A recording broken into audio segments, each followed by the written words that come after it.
Qu'après une présentation pareille, c'est assez dur d'enchaîner quand même. Attendiez peut-être à ce que je monte sur l'estrade en lévitant et tout. Non, c'est plutôt ça qui est intéressant. C'est pas moi en fait. Ça c'est quoi à votre avis? Ouais, c'est le nouveau siège d'Apple qui va être inauguré pour fêter les 40 ans de la boîte. Et quand Steve Jobs et Norman Foster... Non, Norman Foster, c'est pas mon ami Porzampark, ça. C'est dédicace. Ah, c'est pour toi. Quand Norman Foster et Steve Jobs ont designé, on se refuse rien, ils voulaient que ça ressemble à la corbeille de fruits de l'Amérique. Parce que la Californie, on l'appelait la corbeille de fruits de l'Amérique. C'est un état agricole avant d'être un état high-tech. C'est encore là-bas qu'on fait le meilleur vin d'Amérique du Nord. Et donc, pour rappeler ce passé agricole de l'État, ils ont voulu que ce nouveau siège en fait, entoure des abricotiers. Ils ont replanté. Une des autres raisons pour laquelle la firme s'appelle Apple, au passage. Hein. Steve Jobs ramassait des pommes dans un verger en Oregon, comme job d'été. Et donc, ce siège, il illustre un peu tout mon propos, en fait. Ce rapport entre nature et technologie. Et puis, il témoigne de la grande prospérité d'Apple. Je veux dire, bon, c'est un siège qui a coûté 4,5 milliards quand même. Hein. Non, mais du coup, quand Apple téléphone à sa banque pour savoir combien ils ont sur leur compte courant, à votre avis, la banque, elle répond quoi? En cash, hein, je ne parle pas de valeur boursière, je parle juste de liquide. Donc la banque, elle répond quoi? La banque, elle répond « Votre compte est créditeur du PIB de la Nouvelle-Zélande. » Alors, ça, c'est fait. 200 milliards de dollars. Bitch. Hein? Et bon, Apple, comme vous le savez, c'était ça au départ. Hein.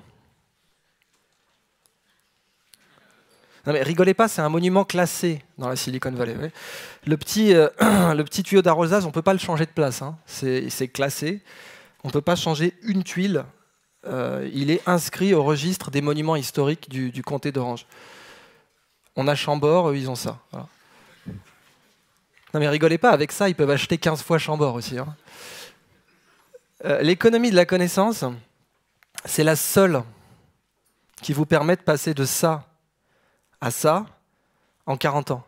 Il n'y en a pas d'autre. Le sujet de ce soir, l'économie de la connaissance, bah, c'est l'économie qui vous permet de devenir ça en partant de ça.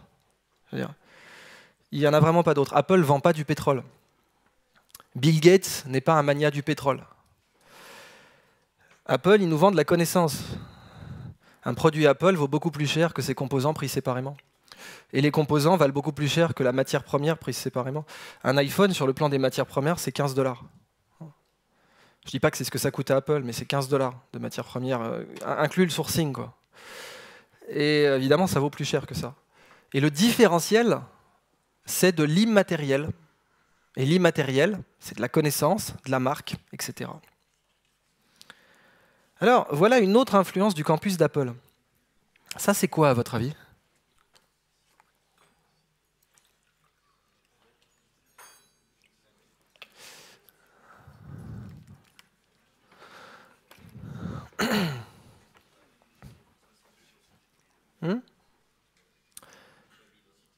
Alors, c'est à côté de Babylone, mais historiquement, c'est loin de Babylone.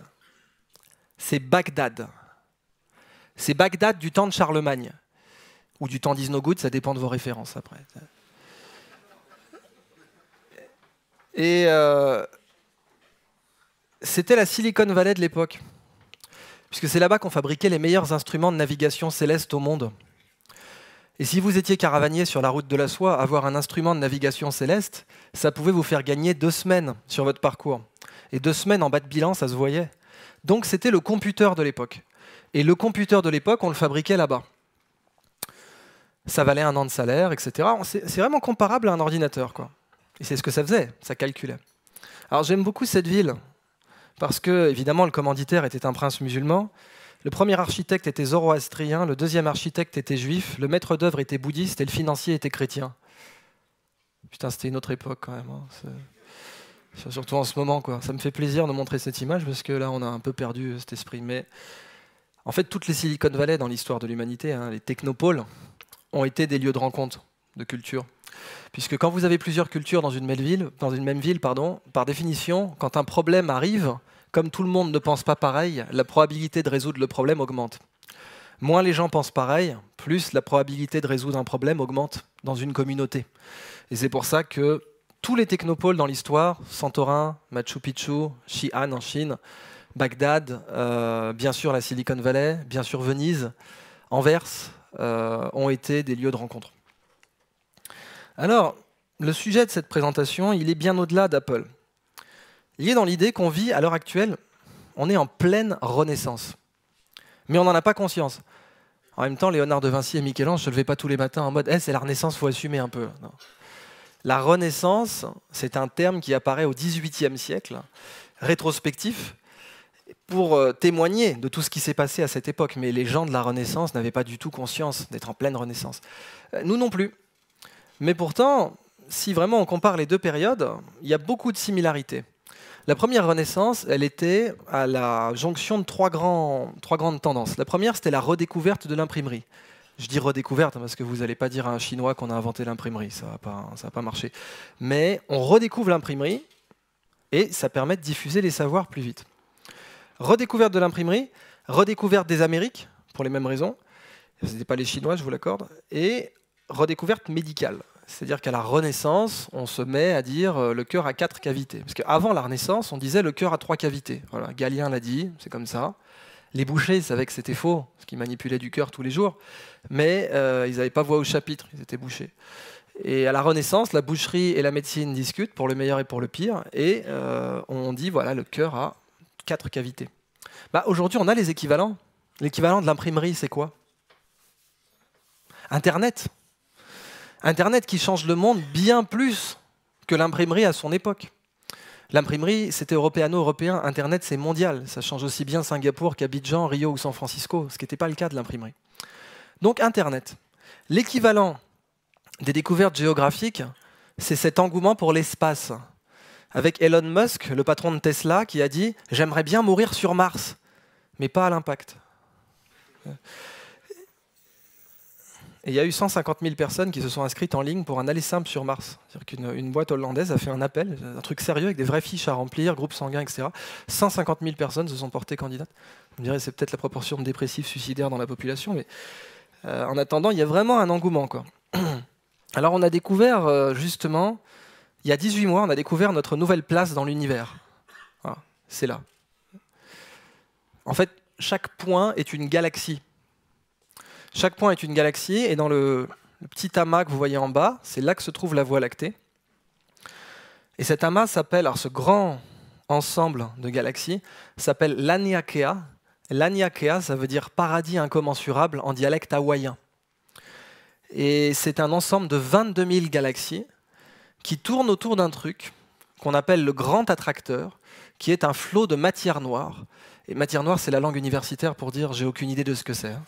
Concrètement, je veux dire, vous ne pouvez pas écrire dans une publication scientifique « j'ai aucune idée de ce que c'est ». Donc vous mettez matière noire, ça fait plus sérieux, mais on ne sait pas ce que c'est du tout. On n'a aucune idée de ce que c'est. Par contre, c'est suffisamment massif pour que 22 000 galaxies tournent autour. Et c'est une découverte historique. Parce qu'avant, on ne savait absolument pas que ce genre de truc existait dans l'univers. Hein. Un truc suffisamment gros pour faire tourner 22 000 galaxies, c'est une découverte. Et ça va être enseigné dans les livres d'histoire, comme l'héliocentrisme du temps de Copernic, si vous voulez. Parce que vraiment, pour la première fois, on apprend que notre galaxie fait partie d'un système complet et complexe. Donc, l'équivalent de l'imprimerie, c'est Internet. L'équivalent des Amériques, c'est l'espace, Mars. Et l'équivalent de la médecine, eh bien, ce sont les neurosciences. C'est-à-dire qu'on commence un petit peu à comprendre comment le cerveau fonctionne aujourd'hui. Du temps d'Aristote, on pensait que le cerveau, c'était un radiateur. Ce qui n'est pas idiot, hein, puisque le cerveau est très irrigué, très circonvolué, ça ressemble un peu à des ailettes de refroidissement, et on attrape facilement froid par la tête. Donc c'est pas idiot de penser que le cerveau est un radiateur, et vous me direz peut-être, chez certaines personnes, il ne sert que de radiateur, mais en général, le cerveau a d'autres fonctions, et on commence un peu à les comprendre. Par exemple, je vous présente Alexis Lemaire.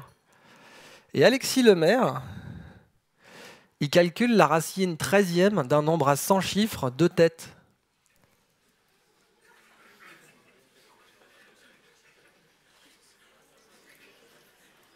En 3 secondes 62.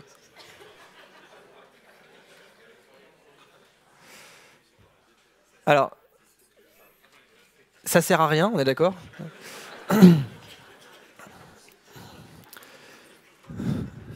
Bon, mais soulever 250 kilos de fonte, ça sert à rien non plus. Ça sert à montrer que c'est possible. Et donc ce mec, il montre que c'est possible. Et si vous voulez garder ça comme question, je peux vous dire ce qui se passe dans sa tête. On commence à comprendre, on sait expliquer ce qu'il fait. C'est pas complètement inconnu et incompréhensible. On sait expliquer ce qu'il fait. Donc si vous voulez garder ça comme question dans un coin de votre tête, je prends ça aux questions quand la conf est finie. Mais donc voilà, on commence à piger un peu comment notre cerveau fonctionne. C'est sans précédent. Alors, si aujourd'hui on est en pleine Renaissance, imaginez qu'on fasse une sorte d'origami avec l'histoire et qu'on superpose 1516 et 2016. Donc on plie l'histoire et on met 1516 et 2016 au même niveau. Bah, si aujourd'hui on était mélangé avec 1516, ma foi, Léonard de Vinci serait parmi nous. Il serait encore en vie. Et il serait né en 1952. Voilà, j'y pense à chaque fois que je croise un barbu né en 52. Michel-Ange serait de 75 et il ne peindrait la fresque du jugement dernier qu'en 2036, à 61 ans. Raphaël serait de ma génération et Le Tintoret serait à naître en 2018. Tout ça pour vous dire que la première Renaissance, ça s'est fait sur plusieurs générations, la deuxième aussi. Ceux qui vous parlent de la génération Y n'ont qu'un tout petit bout de l'histoire. La réalité, c'est que ce changement qu'on vit, il est évidemment intergénérationnel. Alors, avant d'attaquer l'économie de la connaissance, j'ai un message super important. En fait, je n'ai pas de message plus important que celui-là. En fait, la question, c'est quelle est notre place dans cette Renaissance? Mais pour comprendre notre place dans cette seconde Renaissance, le message le plus important, je suis sincère, je n'ai pas de message plus important que celui-là, ça veut dire que quand je vous l'aurai dit, vous pouvez vous lever, vous barrer, pêcher la truite. Il y en a que ça inspire. Hein, ça. Vous avez visualisé le débardeur Ricard avec les petits hameçons, tout ça. Si, elle est marrante, rigolez un peu. Cours de comment gérer un beat sur scène. Hein, des années d'expérience, ça, les gars. J'en étais où? Ah oui, alors un message très important, ma foi plus important qu'une séance de débardeur Ricard. Ce message, c'est que toute révolution dans l'histoire de l'humanité, hein, qu'elle soit technologique, scientifique, légale, politique, ce que vous voulez, si c'est une révolution, elle passe forcément par 3 étapes. D'abord, c'est considéré comme ridicule, ensuite, c'est considéré comme dangereux, et ensuite, c'est considéré comme évident. Ridicule, dangereux, évident. Prenez le droit de vote des femmes.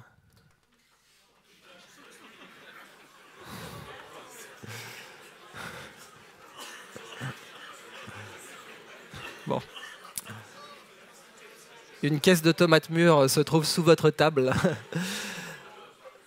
Alors, non mais en plus, ce qui est marrant, c'est que sur un échantillon supérieur à 50, il y a toujours forcément quelqu'un pour me dire « Non, mais c'est encore ridicule ». Ce qui fait qu'en général, c'est lui qui prend, c'est pas moi. Bon, là, c'est pas le cas, donc a priori, je vais prendre cher. Mais non, mais sincèrement, honnêtement, 1789, Déclaration des droits de l'homme et du citoyen. Et les citoyennes, dans tout ça, bah écoute, Bobonne, j'ai du boulot, laisse-moi tranquille. C'est ridicule. 1889, c'est dangereux. Qui va garder les gosses et faire la vaisselle? Au bout d'un moment, il faut se poser les vraies questions. Alors, les suffragettes, on les psychiatrise, on les torture, on les incarcère et en dernier recours, on les tue. Et puis aujourd'hui, les femmes votent. And so what? C'est évident. Ridicule, dangereux, évident. Eh ben, ça s'applique pour absolument toute révolution. Hein. L'abolition de l'esclavage, ridicule, dangereux, évident. L'abolition de l'apartheid, ridicule, dangereux, évident. La Terre est ronde, ridicule, dangereux, évident. La Terre tourne autour du Soleil, ridicule, dangereux, évident. L'électricité, l'ordinateur. L'idée, par exemple, que ce téléphone, il a la puissance de calcul de toute la mission Apollo 11. C'est-à-dire fusée, plus Capcom à Cap Canaveral, plus Houston, dans ma poche. Ben vous auriez dit ça à un ingénieur de Houston, et vous auriez dit c'est ridicule. Et vous auriez dit ça à un patron du FBI 20 ans plus tard, il vous aurait dit c'est dangereux.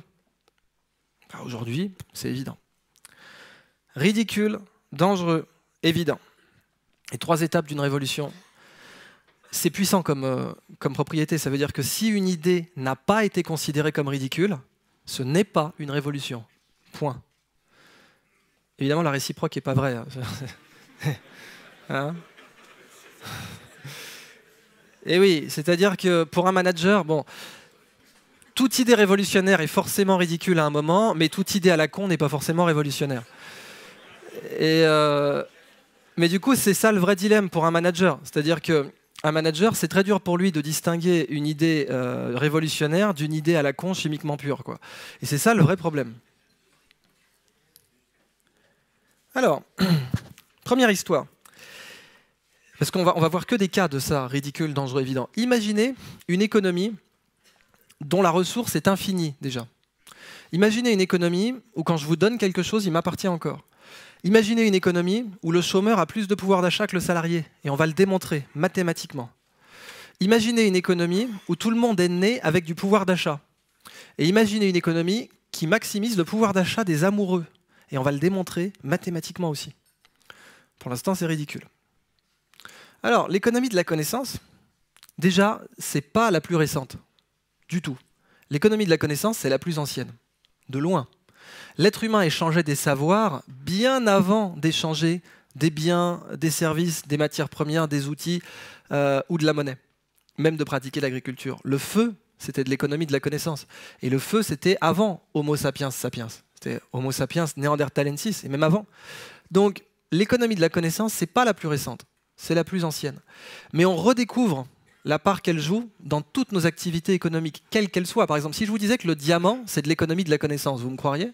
Le diamant. L'industrie du diamant repose à 90% sur l'économie de la connaissance. Pourquoi?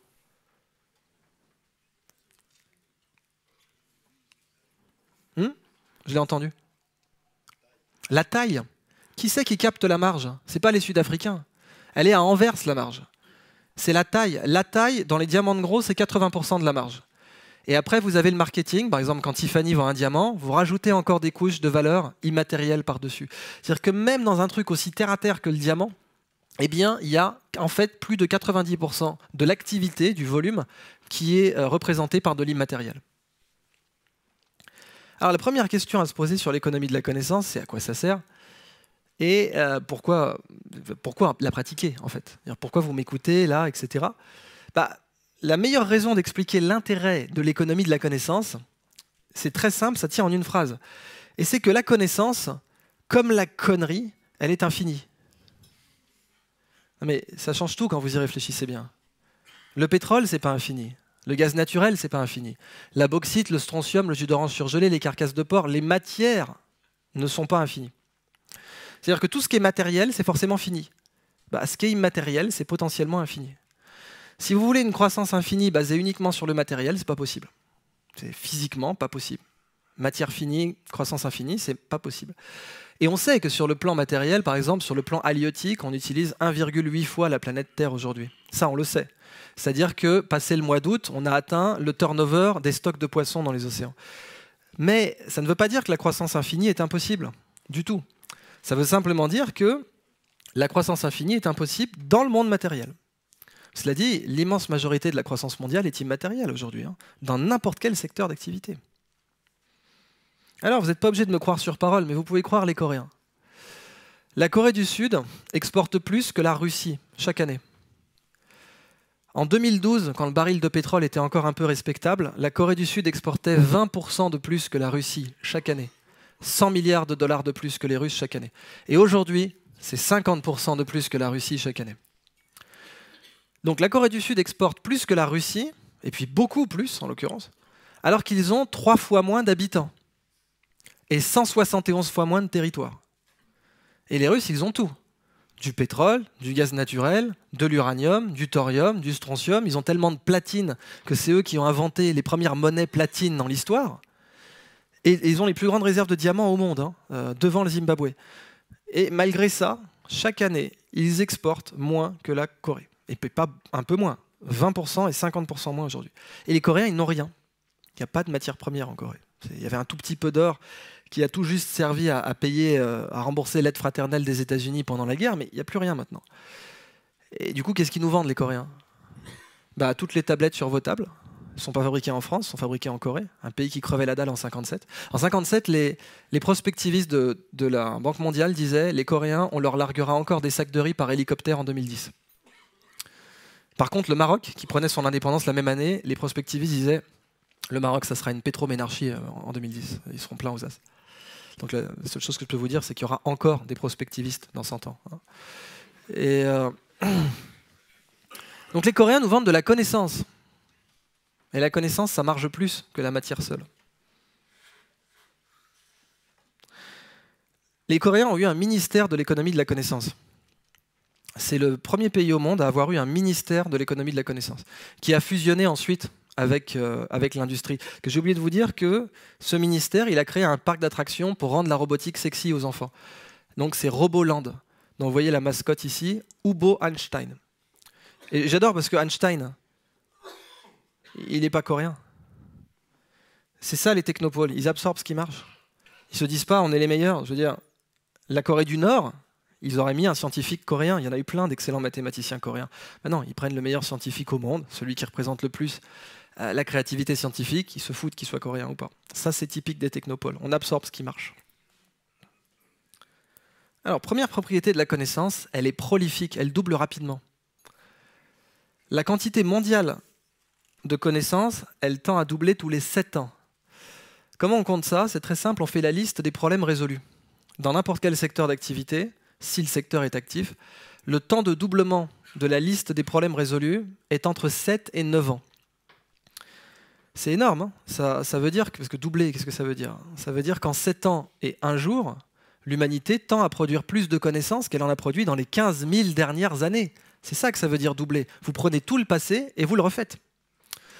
Donc évidemment, c'est récent. Et ce n'est que la quantité, ce n'est pas la qualité. C'est-à-dire que dans cette liste, savoir fabriquer une Tesla, c'est compté comme peut-être 100 problèmes.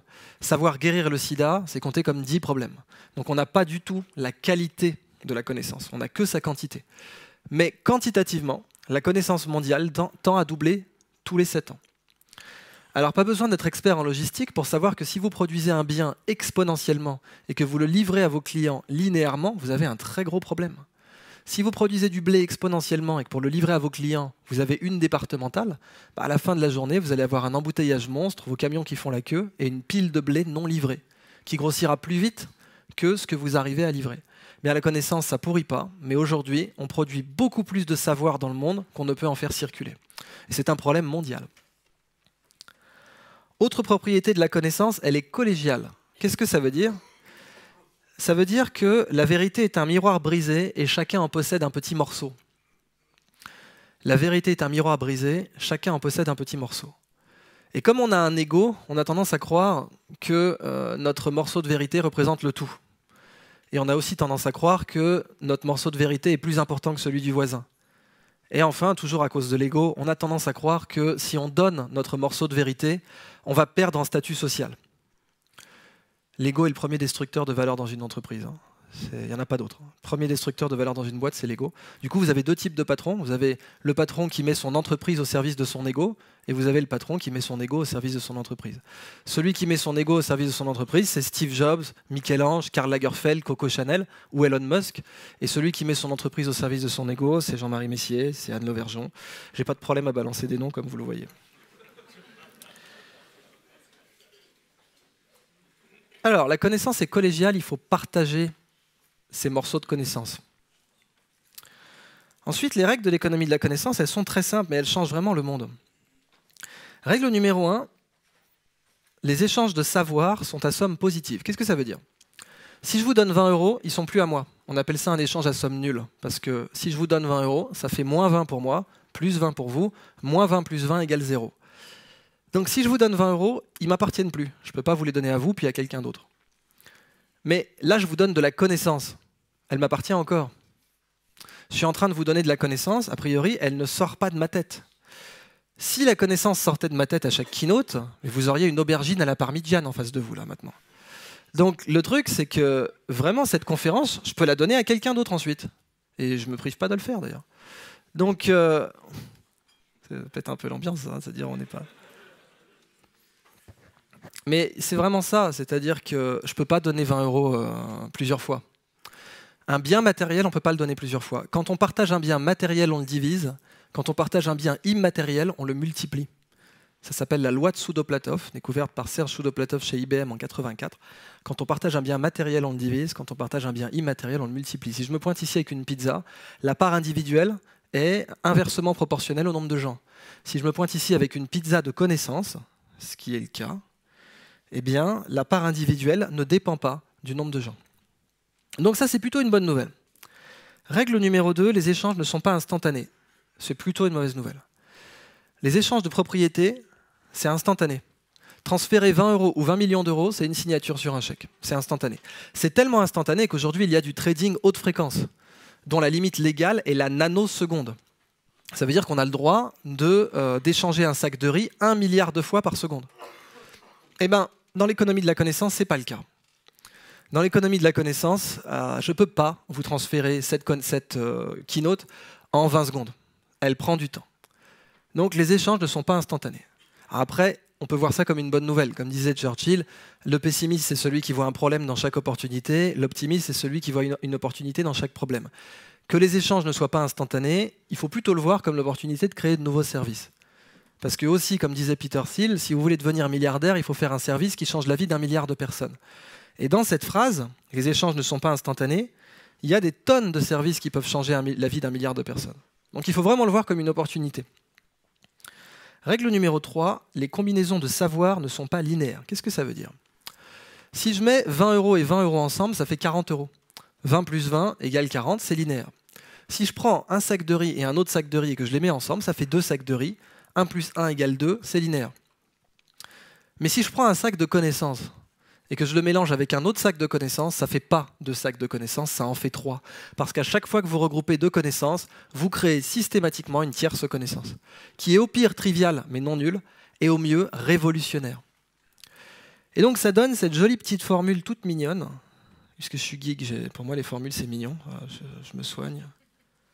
Bon alors attendez, avant de parler de cette formule, on a tellement dégoûté les gens des maths en France, parce que je sens qu'il y en a forcément qui vont dire merde, c'est quoi ça encore? En fait, moi, ma formation initiale c'est neurosciences. On a tellement dégoûté les gens des maths qu'on peut prouver qu'il y a certaines personnes, on leur montre une équation, il y a une partie de leur cerveau qui s'active qui dit en gros n'essaie même pas. Bon, mais si vous dites, donc je sens qu'il y en a qui se reconnaissent là. Si vous dites à votre cerveau, à cette partie de votre cerveau, tais-toi, je peux le faire, n'importe qui peut comprendre cette équation. Elle dit savoir A et B, K c'est pour savoir, knowledge. Savoir A et B, donc le triangle c'est juste pour et.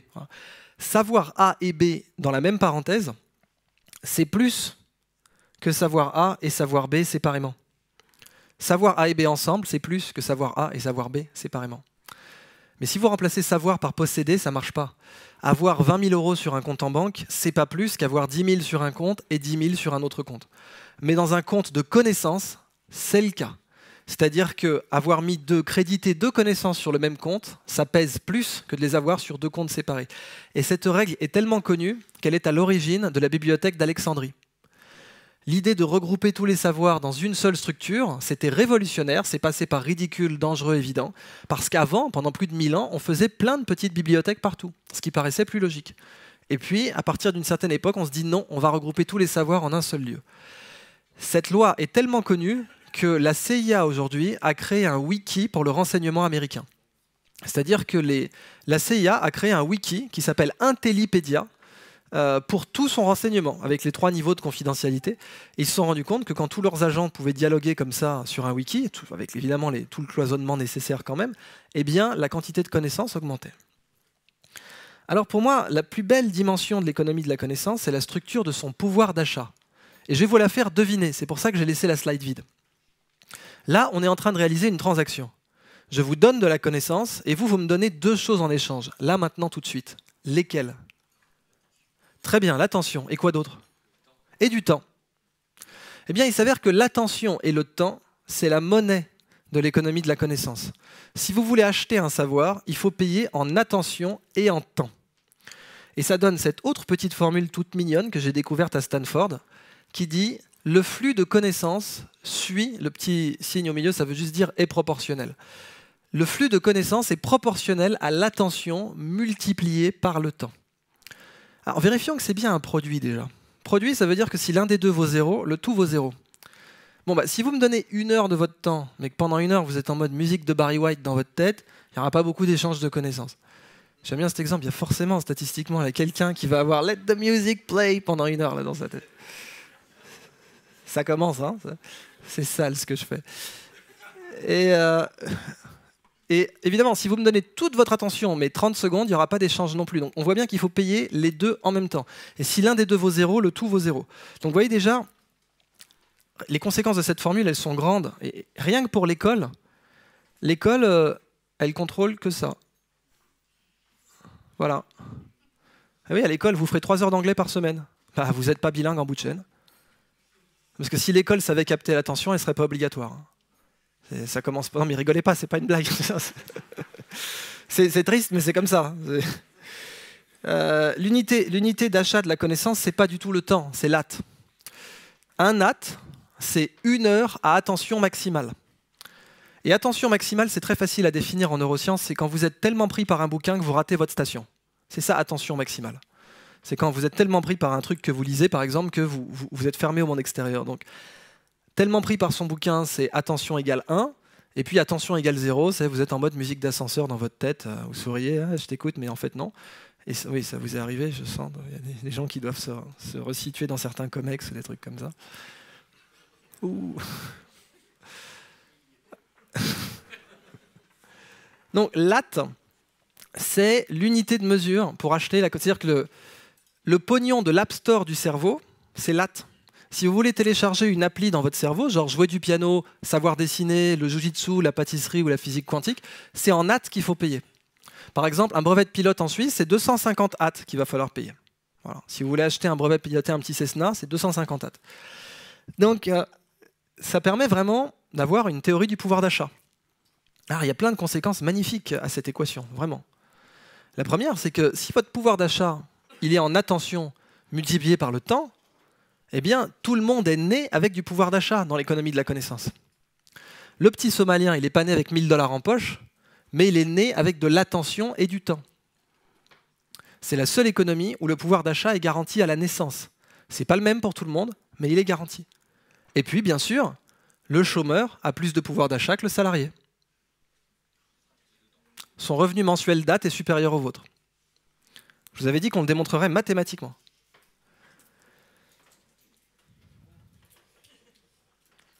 Il y a une autre conséquence qui est très très belle, c'est la condition à laquelle on maximise son pouvoir d'achat. Comment ça s'appelle quand vous donnez toute votre attention et tout votre temps à une personne? L'amour.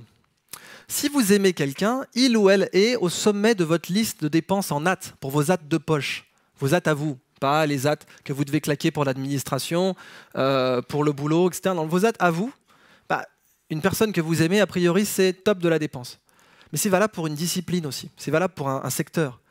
S'il y a un domaine que vous aimez, vous allez claquer vos at sans compter. Si vous voulez maximiser le knowledge flow, puisque ça s'appelle le knowledge flow ou K-flow, et chez Google on dit que le K-flow précède le cash flow, et c'est vrai, parce que si vous vendez plus de produits que votre concurrent, c'est forcément qu'il y a quelque chose que vous savez qu'il ne sait pas. Donc c'est pas idiot de dire que le knowledge flow, le K-flow, précède le cash flow. Eh bien, si vous voulez augmenter votre knowledge flow, faites d'abord en sorte d'adorer ce que vous faites. Il n'y a pas d'excellence sans amour. Personne n'est leader dans son domaine, que ce soit Usain Bolt ou Tim Cook, sans aimer ce qu'il fait. L'amour rend plus compétitif dans l'économie de la connaissance.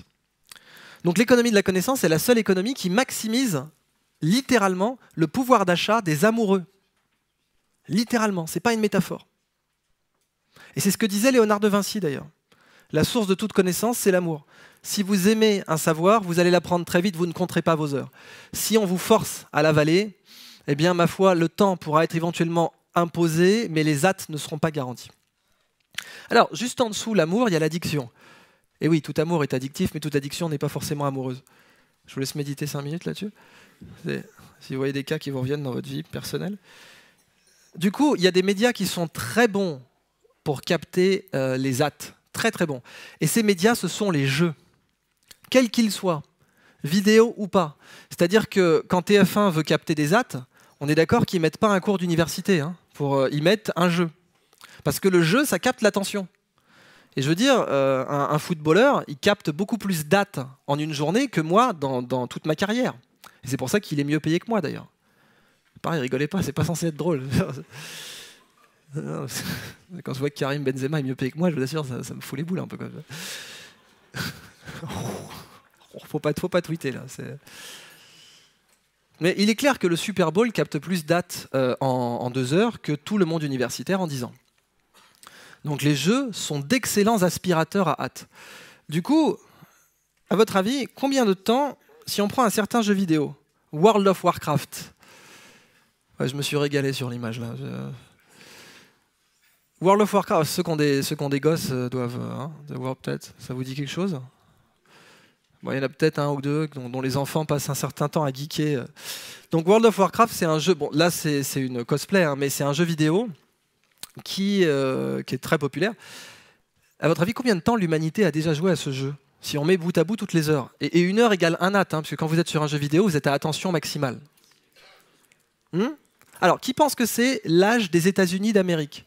250 ans. Plus. Qui pense que c'est l'âge de la France? 1500 ans. Qui pense que c'est l'âge de la civilisation? 15 000 ans. Et oui, parce que contrairement à ce que certains Français pourraient croire, l'âge de la civilisation, c'est plus que l'âge de la France. Oh là, les tomates sont toujours disponibles, ceux-là.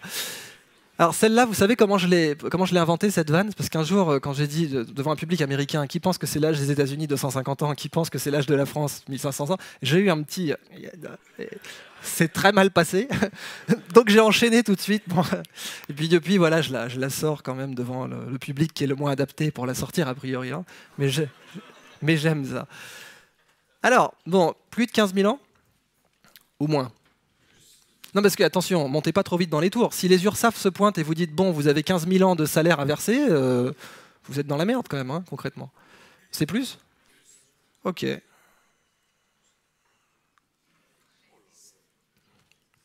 Ouais, l'humanité a passé 7 millions d'années à jouer à World of Warcraft. C'est déprimant un peu. De 2004 à 2014 seulement, c'est-à-dire en 10 ans. De 2004 à 2014, l'humanité a passé 7 millions d'années sur World of Warcraft. Alors, pour vous donner une idée, j'ai commencé avec Apple.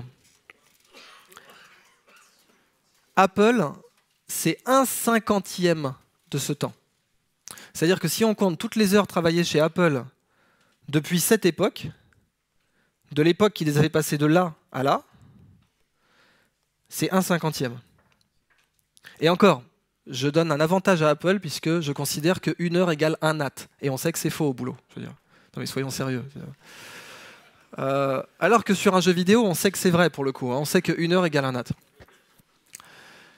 C'est-à-dire qu'avec 1/50 de ce temps, on a pu créer le PIB du Vietnam ou de la Nouvelle-Zélande en cash, et puis 2 fois le PIB de l'Afrique en valeur boursière. Ça fait réfléchir, hein, et ça nous dit en fait que si la connaissance c'est le nouveau pétrole, oui, pourquoi la connaissance c'est le nouveau pétrole? Parce que ça, c'était Bagdad avant le pétrole. Alors, Bagdad avant le pétrole, Bagdad après le pétrole. Non mais il faut juste voir ça, quoi. Bagdad avant le pétrole s'en sortait beaucoup mieux, et c'était une des premières villes au monde à avoir atteint le 1 million d'habitants, avec Xi'an et Rome. Et donc, voilà, ils vendaient du savoir. Ils étaient sur un puits de savoir plutôt que sur un puits de pétrole. Mais donc, si je vous dis qu'avec un jeu vidéo, on pourra peut-être créer un jour le PIB de la Nouvelle-Zélande, c'est ridicule. S'il y en a qui veulent me garder cette question pour plus tard, pareil, je pourrais donner un exemple de jeu vidéo qui a créé des centaines de millions d'euros de valeur, pas pour le créateur du jeu, pour les joueurs, en jouant. Ça paraît bizarre, mais voilà, si vous voulez poser cette question, gardez-la pour plus tard. Alors, ça c'était ma première histoire. Imaginez une économie où quand je vous donne quelque chose, il m'appartient encore. Ben, on l'a vu. Les échanges de connaissances sont à somme positive. Imaginez une économie où le chômeur a plus de pouvoir d'achat que le salarié. Imaginez une économie où 1 + 1 égale 3. Ben, on l'a vu, quand on met 2 connaissances ensemble, ça en fait une troisième. Et imaginez une économie qui maximise le pouvoir d'achat des amoureux. Deuxième histoire. Imaginez qu'on ait vécu pendant des générations, nous les humains, dans une pièce un peu comme celle-là, et que dans cette pièce, il y avait des étagères, avec des trucs sur les étagères qui brûlaient très bien. Alors imaginez qu'un jour, on ait découvert le feu, et donc on ait appris à prendre les trucs sur les étagères et à les brûler pour se chauffer l'hiver. Alors on était bien là. Bon, il y avait des mecs dans la pièce qui nous disaient « faut pas brûler ça », mais on les a tous tués. Et bon, on est content, mais imaginez qu'un jour, on se réveille, et là, on se rende compte qu'en fait, la pièce dans laquelle on était, c'était une bibliothèque. Et que du coup, les trucs qu'on était en train de cramer, par voie de conséquence, c'était des livres. Alors on se jette sur le feu et on sort les bouquins du feu, on tape sur les pages pour essayer de sauver ce qui peut l'être. Et on voit, puisque maintenant on sait lire, on voit des croquis, on voit des dessins, on voit des plans d'architectes, on voit des trucs qui valent de l'argent, qui en valent même beaucoup. Mais on en a cramé la moitié. À votre avis, c'est quoi cette bibliothèque dans laquelle on a vécu pendant des générations et dont on a cramé les livres plutôt que les lire? Dites-le fort. La nature. La nature est une bibliothèque bourrée de solutions high-tech. Elle est tellement high-tech qu'on ne sait pas la reproduire. C'est aussi simple que ça. Si vous voulez savoir si un truc est high-tech, posez-vous d'abord la question, est-ce que je sais le refaire? On ne sait pas refaire une cellule vivante en laboratoire. Une cellule. Pas un organe, pas un organisme, pas un écosystème, une cellule. On ne sait pas refaire ça en labo. Voilà. On sait bricoler des cellules existantes, mais on ne sait pas fabriquer une cellule from scratch. Donc la nature est très high-tech, beaucoup plus que nous. C'est juste que nous, on était endormis et incapables de la considérer comme une source de connaissances, comme une source de technologie. Mais maintenant, on se réveille, c'est la deuxième renaissance. Alors, regardons un peu la nature sur le plan technologique. Ça, c'est du silicium. Ce que vous voyez là, c'est une diatomée, c'est du phytoplancton. Son squelette est en silicium. Quand la nature imprime du silicium, ça ressemble à ça. Alors de la dentelle en silicium, bien sûr, ça s'appelle un semi-conducteur, concrètement. Quand la nature imprime du silicium, ça ressemble à ça. Quand nous, on imprime du silicium, à la même échelle, ça ressemble à ça. Ça, c'est nous. Ça, c'est la nature. Est-ce que vous voyez où je veux en venir là? Ça, c'est la meilleure cellule de RAM sur Terre à l'heure actuelle. C'est-à-dire que de la mémoire vive, c'est la meilleure aujourd'hui. Elle est en 2D. Quand on est passé à cette résolution, ça a été un coût de R&D supérieur à 10 milliards pour pouvoir l'imprimer avec ce niveau de détail. Et l'usine qui vous fabrique ça, elle coûte entre 1,5 et 3 milliards. C'est super cash intensif, l'industrie des semi-conducteurs. C'est une salle blanche, avec des charlottes et tout, parce que à cette échelle, si un cheveu tombe sur votre semi-conducteur, c'est l'Himalaya qui vient de tomber dans votre tiramisu, là. Donc vous ne pouvez pas vous le permettre. Il vous faut une salle blanche. Mais la nature, c'est pas une salle blanche. Dans une goutte d'eau de mer, vous avez des puces Intel Core i7 qui flottent. Et elles flottent en nous narguant depuis 60 millions d'années. Ça fait 60 millions d'années que les diatomées peuvent imprimer à cette résolution. Et c'est en 3D. Nous, c'est en 2D. On est absolument incapable d'imprimer des semi-conducteurs en 3D aujourd'hui. C'est une grande barrière technologique. Donc, dans une goutte d'eau de mer, vous avez des semi-conducteurs qui sont plus précis, parce que la distance ici entre deux branches, c'est 10 nanomètres, quoi. On n'est pas capable aujourd'hui d'imprimer à 10 nanomètres. Et le petit point là, c'est 1 nanomètre. Et alors, faire un semi-conducteur à 1 nanomètre, oubliez à tout jamais, quoi. Alors, c'est... Ah, bien vu. La nature nous met toujours deux claques. Claque numéro 1, mon produit est meilleur que le tien. C'est-à-dire que si vous vous pointez à Las Vegas, au CES, et que vous dites « j'ai ça », vous ne dites pas comment vous l'avez fabriqué, vous dites « je sais faire ça », en 48 heures, l'action Intel, elle ne vaut plus rien. C'est fini. C'est l'action Intel Davis. Si après, donc ça c'est la première claque, mon produit est meilleur que le tien.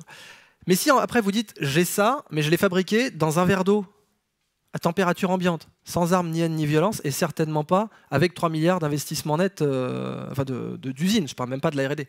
Et ça, c'est la deuxième claque. La nature nous bat sur le produit, elle nous bat sur le process. Produit, process. C'est les deux claques du biomimétisme. Alors, la conclusion, c'est que la nature est high-tech. J'ai commencé par Apple, parce que c'est le cœur de la Silicon Valley. Il viendrait à l'idée de personne de cramer les bureaux d'Apple aujourd'hui. Ça fait 40 ans qu'ils font de la R&D. 40 ans de R&D, ça se respecte. La nature fait de la R&D depuis 4 milliards d'années. Ça n'a aucun sens de cramer sa R&D. 4 milliards d'années de R&D. Donc évidemment, elle est high-tech. Elle a eu tout son temps pour trouver des solutions high-tech. Par exemple, ça, c'est de la peau de requin. C'est de la peau de requin vue au microscope. Et oui, le requin est couvert de dents. En fait, ce sont des dents, de vraies dents. Des dents microscopiques. Donc le requin est couvert de dents. La prochaine fois que vous caresserez Yuki, votre requin préféré, vous saurez pourquoi c'est rugueux. Parce que elle passe pas du tout à la Réunion, cette vanne. Hein. J'ai fait une fois, puis non. Ça... Bon, alors, outre le fait que ce sont des dents, c'est aussi le meilleur revêtement anti-turbulence connu sur Terre. On ne connaît pas de meilleur revêtement anti-turbulence que la peau de requin. Elle est meilleure que les revêtements développés par les Russes pendant la guerre froide pour leurs sous-marins nucléaires. Elle est tellement bonne qu'elle a été copiée par Airbus pour l'A350. Et elle est tellement bonne que Dunlop l'a copiée pour faire des raquettes qui diminuent l'effort du joueur. Et bien sûr, c'est d'elle que sont inspirées les fameuses combinaisons de natation interdites au JO de Pékin. Ici, vous voyez Michael Phelps avec des nageuses et des nageurs qui portent les fameuses combinaisons LZR qui ont été développées par Speedo et par la NASA et qui ont battu 8 records du monde. Et il y a eu un rebondissement dans cette affaire récemment.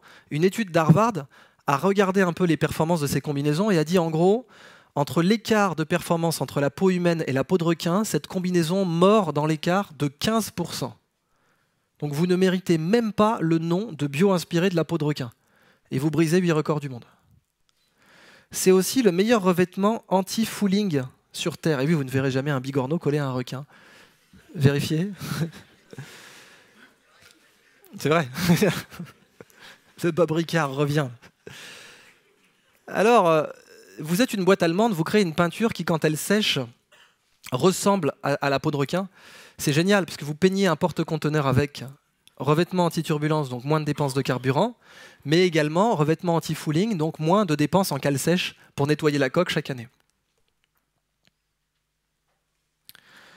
Donc, un chercheur français, Franck Zal, a découvert que l'hémoglobine d'arénicole, donc ce petit ver de sable, arénicole, ça veut dire qui vit dans le sable, en latin, eh bien, son hémoglobine est universellement transfusable. C'est du O négatif. Et en plus, elle est lyophilisable, ce qui n'est pas le cas d'une poche de sang humaine. Une poche de sang humaine, vous ne pouvez absolument pas la sécher, ça ferait exploser les globules rouges et vous ne pourriez plus la transfuser. Mais cette hémoglobine, elle est circulante, et donc on peut tout à fait la dessécher et refaire des poches par la suite, ce qui change complètement sa conservation. J'aime beaucoup cette étude de cas parce que quand les Américains ont débarqué en Normandie, ils cherchaient désespérément un substitut d'hémoglobine. Ils avaient trouvé un substitut de plasma, l'eau de coco. Alors vous allez me dire encore un factoïde qui ne sert à rien, parce que des noix de coco, on n'en trouve pas des masses en Normandie. Mais si vous êtes en train de crever d'une hémorragie à Guadalcanal, ça peut vous sauver la vie, et ça a sauvé des vies. Mais de substitut d'hémoglobine, point. La solution était sous leurs pieds. C'est-à-dire qu'il y a des GI qui sont morts par faute de transfusion, parce qu'encore aujourd'hui, plus de 60 ans plus tard, eh bien, on manque. La demande mondiale de sang n'est absolument pas fournie.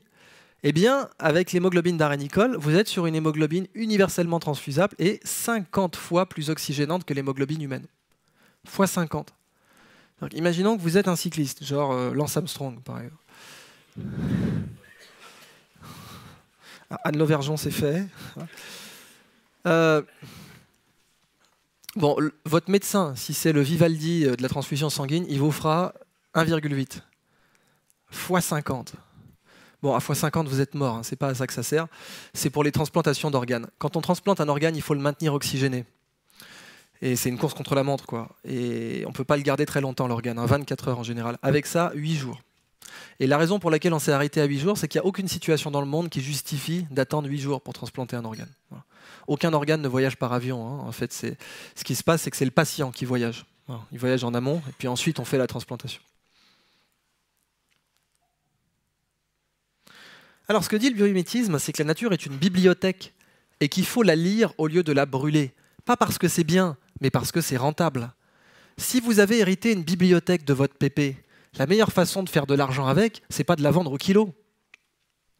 Il est clair que la valeur dans une bibliothèque, c'est pas le papier, c'est les lettres. Les lettres, c'est immatériel. Le papier, c'est matériel. La valeur dans une bibliothèque, c'est pas le papier, c'est les lettres. Dans la nature, c'est pareil. La vraie valeur, là où il y a du pognon à se faire, je vais vous montrer des exemples, parce que tous les exemples que je vous montre pour l'instant sont appliqués. Intel a vraiment un projet de R&D sur les diatomées aujourd'hui. Là où il y a de l'argent et des emplois à créer, c'est pas sur le papier de la bibliothèque, c'est sur ces lettres. Alors, j'avais pris cet exemple au pif, c'est-à-dire que vous avez du pétrole d'un côté, et de l'autre, vous avez un œuf de casoar. Pourquoi? Parce que si vous trouvez du pétrole dans votre jardin, votre banquier, il est content. Si vous trouvez un œuf de casoar, votre banquier, il s'en fout. Peut-être qu'un jour, il s'en foutra plus. C'est ça, l'avenir du biomimétisme. C'est-à-dire qu'un jour, la biodiversité vaudra plus cher que le pétrole. Parce que la connaissance rapporte déjà plus cher que le pétrole. Apple est plus riche qu'ExxonMobil. Et Bill Gates est plus riche que l'émir du Qatar. Alors, j'avais pris ça, comme je vous le disais, au pif, parce qu'il y a du noir d'un côté, du vert de l'autre, on comprenait l'idée. Mais même sur l'œuf de casoar, il y avait déjà 2 applications. En fait, sa surface est la surface réfléchissante la plus fine connue sur Terre. Et une surface réfléchissante fine, c'est extrêmement demandé chez la NASA pour faire des satellites. Et donc, il y a des satellites qui sont partis dans l'espace dont la surface a été bio-inspirée de l'œuf de casoar. Et les pores de cet œuf, parce qu'un œuf, ça respire, ça a des pores. Comme ça qu'on fait des œufs à la truffe. Hein. Vous mettez des truffes dans un Tupperware avec des œufs, puis ça sent la truffe, quoi. Vous n'attendiez pas à avoir ce genre d'informations ce soir, je sens. Eh bien, les pores de ces œufs sont étudiés par des boîtes comme Air Liquide pour étudier les échanges gazeux. Donc même en prenant un truc au pif, il y avait déjà 2 applications. Pourquoi? Parce que si la nature est une bibliothèque, chaque espèce est un livre. Vous prenez un livre au pif, il y aura quelque chose d'écrit. Le simple fait qu'elle ait survécu est porteur d'énormément d'informations. La moule, par exemple. Là, on n'est plus dans l'exotisme. Je vous parle de Léon de Bruxelles au départ. On n'est pas dans le truc, l'œuf de casoar. En fait, la colle qu'elle utilise pour coller à son rocher, c'est la meilleure colle connue sur Terre. On ne connaît pas de meilleure colle que le byssus de moule à l'heure actuelle. Ça colle sous l'eau déjà. On n'a pas de colle humaine qui colle sous l'eau. Ça commence par là. Ça colle sous l'eau, ça résiste à la salinité, ça résiste aux UV. Voilà, la superglue ne résiste pas du tout aux UV, par exemple. Ça résiste aux UV, ça résiste aux turbulences, aux forces de flambement des vagues. Ça fonctionne à basse température, haute température, et ça peut résister des semaines. On n'a pas de colle humaine aussi efficace que le byssus de moule. Et en plus, elle colle sur surface non nettoyée. On n'a aucune colle humaine qui colle sur surface non nettoyée.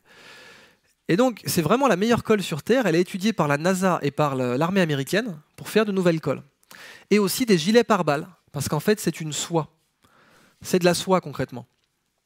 Et on la jette aujourd'hui. Dans la nature, c'est tragique. On a tendance, si la nature était une huître, on jetterait la perle et on garderait la coquille. C'est ce qu'on fait tous les jours. On jette ce qui a de la valeur et on garde ce qui en a le moins. On jette ce qui en a le plus et on garde ce qui en a le moins. Prenez par exemple les satrapes perses avec les sturgeons, mais pendant plus de 1000 ans, ils jetaient le caviar. Le caviar, c'était pour les pêcheurs. La chair, c'était pour le commanditaire. Mais le pêcheur, il avait le droit de se consoler avec cette espèce de truc noir dégueulasse que les nobles ne voulaient pas manger. Donc, dans la nature, si vous voulez, c'est un solilès géant. Je vous laisse visualiser ça.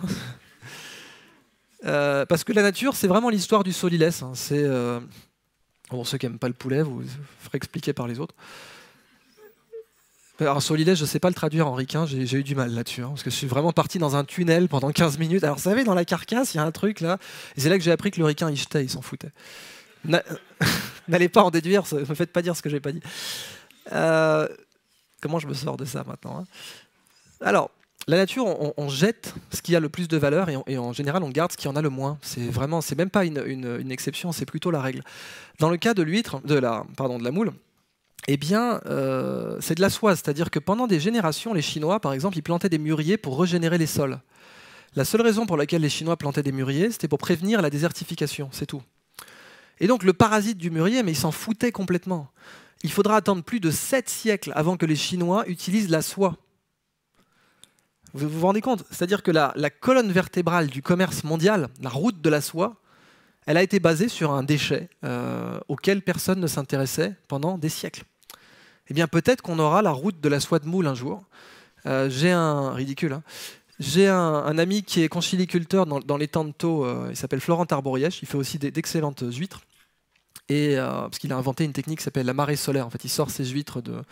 Parce que c'est les temps de taux à Montpellier, il n'y a pas de marée. Je sais que pour un Nantais, ça fait bizarre, mais il y a des endroits comme ça. Et quand on sort les huîtres régulièrement, ça fait un peu du bodybuilding pour les huîtres, puis elles sont meilleures.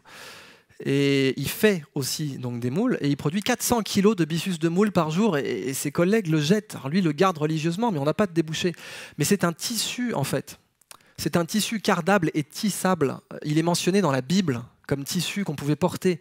Des archéologues pensent que la toison d'or, le mythe de la toison d'or, c'était un vêtement en byssus de moule, parce que quand on le trempe dans une certaine solution acide, il devient doré. Et on est quasiment sûr que Cléopâtre a porté des vêtements en byssus de moule. Donc, je veux dire, c'est une filière qui était connue, quoi, qu'on a perdue. C'est pour ça que je vous parle de nouvelle renaissance. Mais c'est aussi le meilleur fil suturant connu sur Terre. Pour la chirurgie, c'est le meilleur fil connu sur Terre. D'où la petite bande dessinée. Eh les mecs, fermez les plaies avec le fil, pas le coquillage. Mais c'est vraiment, on ne connaît pas de meilleur fil chirurgical que le byssus de moule aujourd'hui. Alors, ce petit coquillage est très toxique. Oui, dans la nature, hein, ce qui est flashy, en général, c'est venimeux. Voilà. Flashy, vénéneux. Je veux dire, l'abeille, le bourdon, la guêpe, la manite tumouche, Roselyne Bachelot, tout ça. Oh mon Dieu. Puis en plus, elle est du pays, je crois. Hein, elle est d'Angers, un truc comme ça. J'aime bien les challenges. Sortir vivant de la pièce tout à l'heure. Ce coquillage, il est donc extrêmement venimeux. Et en fait, un venin foudroyant, ça veut dire un venin précis. Voilà. Foudroyant, une toxine foudroyante, ça veut dire une toxine précise. Et pour étudier le cerveau, une toxine précise, ça n'a pas de prix. Or, il y a une demande mondiale aujourd'hui de nouvelles toxines pour étudier le cerveau avec une grande précision. Barack Obama, par exemple, a lancé un grand programme de recherche sur le cerveau aux États-Unis en disant que voilà, il fallait vraiment investir des milliards pour étudier le cerveau. C'était la nouvelle frontière, comme avant, la physique nucléaire pouvait être la nouvelle frontière. Donc, au bout du compte, la toxine de ce coquillage coûte une blinde. Saurez-vous deviner son prix au kilo? Et on va placer la barre très haut, on va partir de l'or. 33 000 € le kilo. Qui dit mieux? Allez-y. 33 000 € le kilo. À cash, comme ça, 11 millions. Boum. 11 millions. Alors, déjà, en termes de lingots d'or, ça nous fait combien, ça? 10, ça ferait 330 000, hein, d'accord? Donc, x 30, ça ferait 1 million. Donc, x 30, x 11, en fait. Hein, t'es comme ça, toi. C'est plus. Bon, ça fait déjà beaucoup de penthouse à Nantes, là, quand même, hein, 11 millions.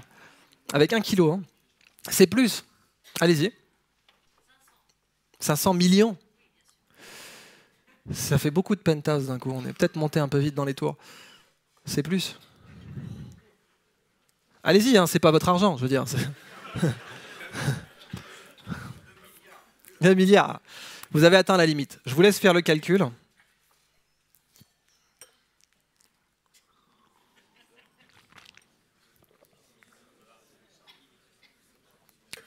« 800 millions de dollars le kilo. » L'or et le platine, c'est du terreau de jardin en comparaison. Non mais vous rigolez, mais si vous calculez le nombre de sacs de terreau que vous pouvez acheter avec un lingot d'or, vous verrez que c'est le même nombre de lingots d'or que vous pouvez acheter avec 1 kilo de muconotoxine. Donc c'est même pas une vanne en fait. Et ce coquillage en produit 3 des toxines d'intérêt scientifique à l'heure actuelle. Peut-être que plus tard il y en aura d'autres. La moins chère est à 600 $ le milligramme. Donc 600 millions le kilo. L'anémone de mer, 600 $ le milligramme aussi. Et une araignée en Chine a atteint le milliard. La Jingzhao toxine, qui est produite par une araignée rare en Chine dont l'habitat a été menacé par un projet, eh bien, c'est 1 milliard le kilo. Tac. Bah justement, si, parce qu'à partir de maintenant, il ne faut plus tuer la poule aux œufs d'or. Donc le niveau minimum, c'est de ne pas l'éteindre. Alors, le pauvre mec qui n'a pas une thune, en fait, aujourd'hui, il le vend sur les marchés en Malaisie, 3 $ la coquille vide. On jette la perle, on garde la coquille. 3 $ la coquille vide, comme souvenir pour les touristes. On est quand même sur un niveau de connerie assez...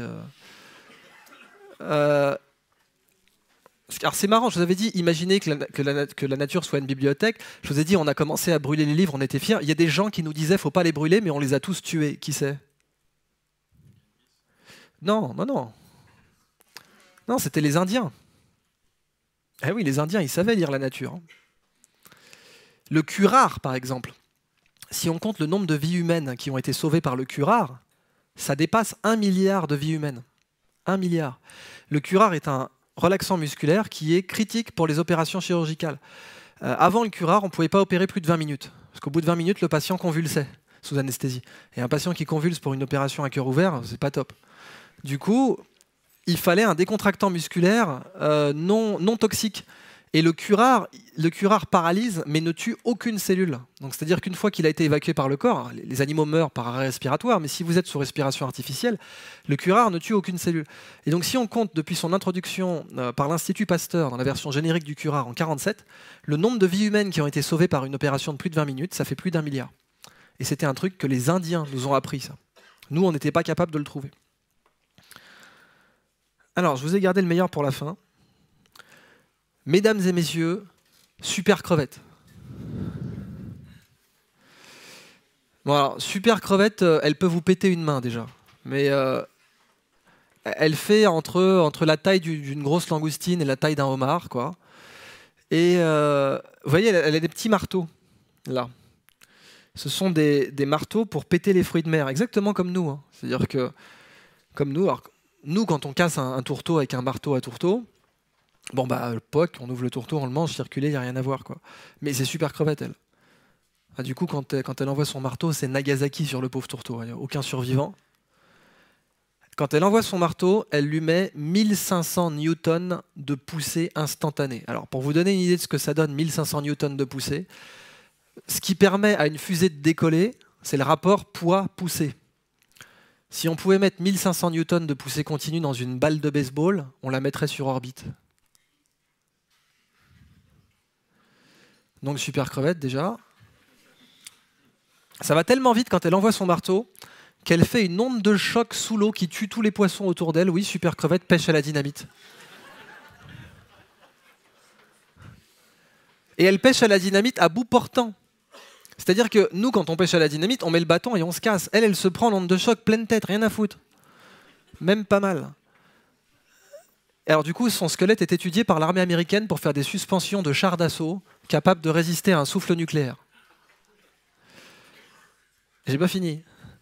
Quand elle envoie son marteau, ça va tellement vite qu'elle fait bouillir l'eau, en fait. Elle fait bouillir l'eau en tapant dedans. Bruce Lee, non. Vous me direz, c'est bien, le poisson est déjà cuit. Donc il se forme une bulle de vapeur d'eau autour de son marteau, on appelle ça une bulle de supercavitation. La supercavitation a été découverte par les Russes pendant la guerre froide pour faire des torpilles qui pourraient faire 300 nœuds sous l'eau. Imagine une torpille à réaction, le truc. C'est-à-dire qu'elle avancerait dans une bulle d'air, il y aurait une sorte de bec qui propulse un gaz devant la torpille à mesure qu'elle avance, ce qui fait qu'elle avance dans de l'air et pas dans de l'eau. Et cette technologie, la supercavitation, existe vraiment, ces torpilles existent, et les Chinois prétendent avoir mis au point un sous-marin entier à supercavitation. Ils l'ont annoncé dans le People's Daily en 2011, un sous-marin qui pourrait faire 500 nœuds sous l'eau. Ils ont vraiment annoncé ça. Donc un avion sous-marin, quoi. Le meilleur modèle pour étudier la supercavitation aujourd'hui, c'est Super Crevette. Alors évidemment, elle pète une vitre d'aquarium blindée. Ce qui fait qu'en aquariophilie, c'est chaud quand même. Vous la trouvez pas chez Truffaut, elle. Et c'est pas fini. Quand elle envoie son marteau, ça va tellement vite qu'elle fait des étincelles sous l'eau. Nous, pour faire des étincelles, c'est 2 silex. Elle, c'est 2 gouttes d'eau. Voilà. On ne joue pas dans la même catégorie, automatiquement.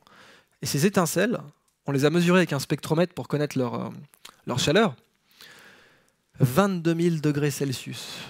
C'est la température à la surface du Soleil. Super crevette. J'ai oublié de vous dire que si vous arrachez un marteau, il repousse. Parce qu'après tout, pourquoi pas? Non mais c'est vrai, vous avez pris l'option étincelle à 22 000. Bon, le concessionnaire, il peut bien vous mettre les marteaux qui repoussent, quoi. Ça serait mesquin autrement. Alors, intéressons-nous un peu au phare, parce que c'est toujours pas fini. Hein. Et je touche 20% sur chaque super crevette qui est vendue. Alors, elle a des yeux assez remarquables. En fait, nous, pour voir les couleurs, on a 3 cônes. Notre rétine a 3 types de cellules qu'on appelle les cônes, et donc de 3 catégories différentes. C'est avec ces 3 catégories qu'on peut voir toutes les couleurs. C'est pour ça qu'il y a 3 couleurs primaires. En fait, il n'y en a pas 3 en vrai. C'est que pour nos yeux, 3 couleurs suffisent à tout fabriquer. Les chiens n'ont que 2 cônes. Voilà, les chiens sont daltoniens. C'est pour ça qu'il ne faut pas laisser son teckel conduire, parce qu'il ne ferait pas la différence entre le feu rouge et le feu vert. Les chiens sont daltoniens. Donc, quand vous enlevez un cône, c'est du daltonisme. Donc 3 cônes pour nous, 2 cônes pour le chien, 5 cônes pour le papillon. Parce que le papillon, quand même, il doit faire la différence entre le vert d'une menthe religieuse et le vert d'une feuille. Donc il faut que ce soit bien précis. Elle, c'est 16. Voilà. Elle a 16 cônes. Alors, mais qu'est-ce qu'on... C'est-à-dire, cette image-là, hein, pour elle, c'est une image d'handicapé, ça. C'est même pas du noir et blanc. Noir et blanc, ça serait un cône de moins. Elle, hein, il y a 13 cônes de moins pour voir cette image. On ne voit pas le monde de la même façon. Super crevette et nous. Et alors, qu'est-ce qu'on peut bien voir avec 16 cônes? Parce que c'est quand même un peu ça la question. À quoi ça sert? On peut voir les ultraviolets, les infrarouges, les rayons X, les rayons gamma, les ondes radio. T'as du Wi-Fi? Ouais, c'est par là.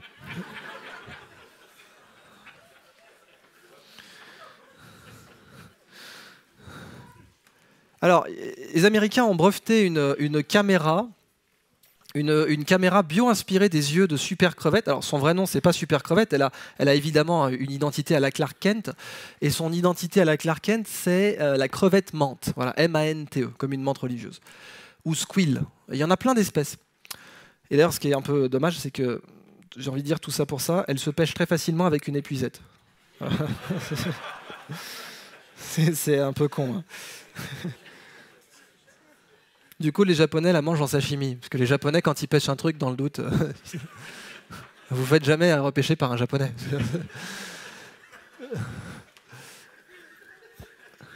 J'avais 3 Japonais dans une keynote. Poker face, les mecs. J'ai encore mon petit doigt, vous avez remarqué ça. Alors, les Américains ont vraiment breveté une caméra bio-inspirée de ses yeux pour détecter des cancers, en fait. C'est-à-dire que vous avez une caméra qui, à terme, pourrait devenir un diagnostic universel pour tous les cancers. Vous lui montrez une biopsie, boum, elle vous dit ce que c'est. Et pour que cette caméra fonctionne, il fallait qu'elle ait un niveau de détail dans les différences de signaux comparable à un œil à 16 cônes.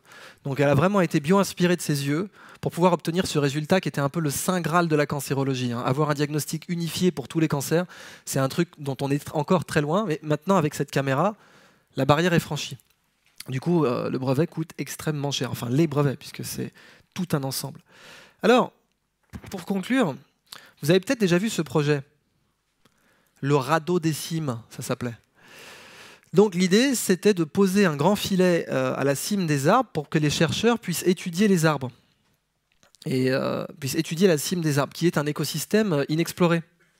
C'est un écosystème dont la biodiversité est encore très peu connue et très peu cartographiée. Et ça a très bien marché, donc c'est un grand succès sur le plan de la recherche. Revenons un peu en arrière. Petit 1, on a vu, petit 1, la connaissance, c'est plus cher que le pétrole. Si vous vendez de la connaissance aujourd'hui, vous allez faire plus d'argent que si vous vendez du pétrole. Alors, la Silicon Valley représente plus de PIB que toute l'Arabie Saoudite. Donc petit 1, la connaissance vaut plus que le pétrole. Ok. Petit 2, la nature est pleine de connaissances. C'était là. Ouais. Petit 2, la nature est pleine de connaissances. Du coup, petit 3, ça, c'est pas de la forêt. C'est une nappe de pétrole. Et ça, c'est le nouveau Derrick. C'est pas d'Horstapper que je parle. Je peux plus la faire, celle-là. Ça y est, c'est la limite, là. Alors, ceux qui l'ont comprise l'expliquent aux autres. Hein, c'est vous. Mais cette blague vaseuse est là pour rappeler qu'effectivement, ridicule, dangereux, évident. Si la biodiversité est pleine de connaissances et que la connaissance peut vous rapporter plus d'argent que les matières premières, évidemment qu'on peut faire de l'argent avec la biodiversité. Tous les cas que je vous ai montrés sont des cas réellement appliqués. Pas des cas qu'on pourrait appliquer, des cas réellement appliqués. Alors imaginez, deuxième renaissance oblige, que la première génération née en 2100 vienne nous voir aujourd'hui. avec une machine à remonter le temps et qui nous demande un peu des comptes, quoi. Et nous dire, mais attendez les gars, je vous comprends pas, parce que en 2016, vous saviez que dans la nature, dans les océans, il y avait des semi-conducteurs à 10 milliards de R&D. Vous saviez qu'il y avait des revêtements anti-turbulence, de l'hémoglobine, de la soie, des toxines à 800 millions de dollars le kilo, etc. Et vous, sans déconner,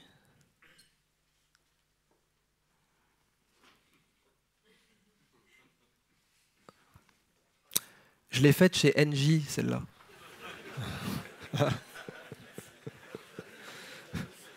Si vous me cherchez, je suis dans le club SM du coin, en fait.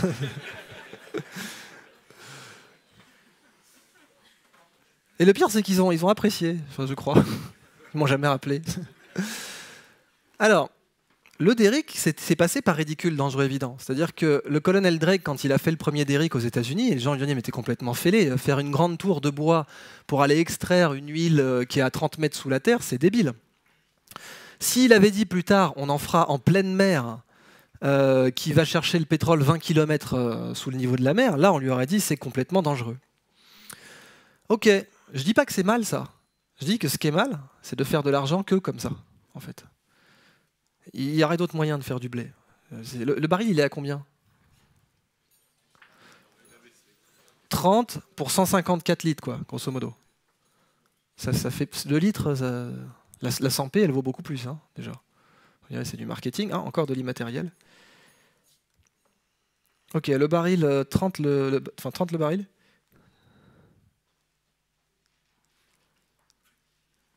Bitch. Encore. Parce que là, il vous dirait ça, quoi. Moi, c'est 800 millions. Alors, peut-être que la nouvelle plateforme de pétrole, c'est ça. Je présente le projet Sea Orbiter, qui a été conçu par un architecte français, Jacques Rougerie. Un génie, le mec. Et justement, autour de ses 55 ans. Et c'est une station océanique internationale. C'est-à-dire que aujourd'hui, on sait envoyer une station qui dérive dans l'espace. On sait faire ça. Mais on ne sait toujours pas faire une station qui dérive dans l'eau. Les stations pétrolières ne dérivent pas. On ne sait toujours pas faire un bateau qui bouge en restant dans l'eau toute l'année. Alors qu'on sait le faire dans l'espace. Donc ça prouve bien que nos priorités sont pas forcément les bonnes. Surtout qu'on a mieux cartographié la surface de Mars que les fonds marins, en fait. La surface de Mars, elle est cartographiée à 100%. La surface de la Lune est cartographiée à 100%. La surface de Titan est cartographiée à plus de 50%. Les fonds marins, c'est 5%.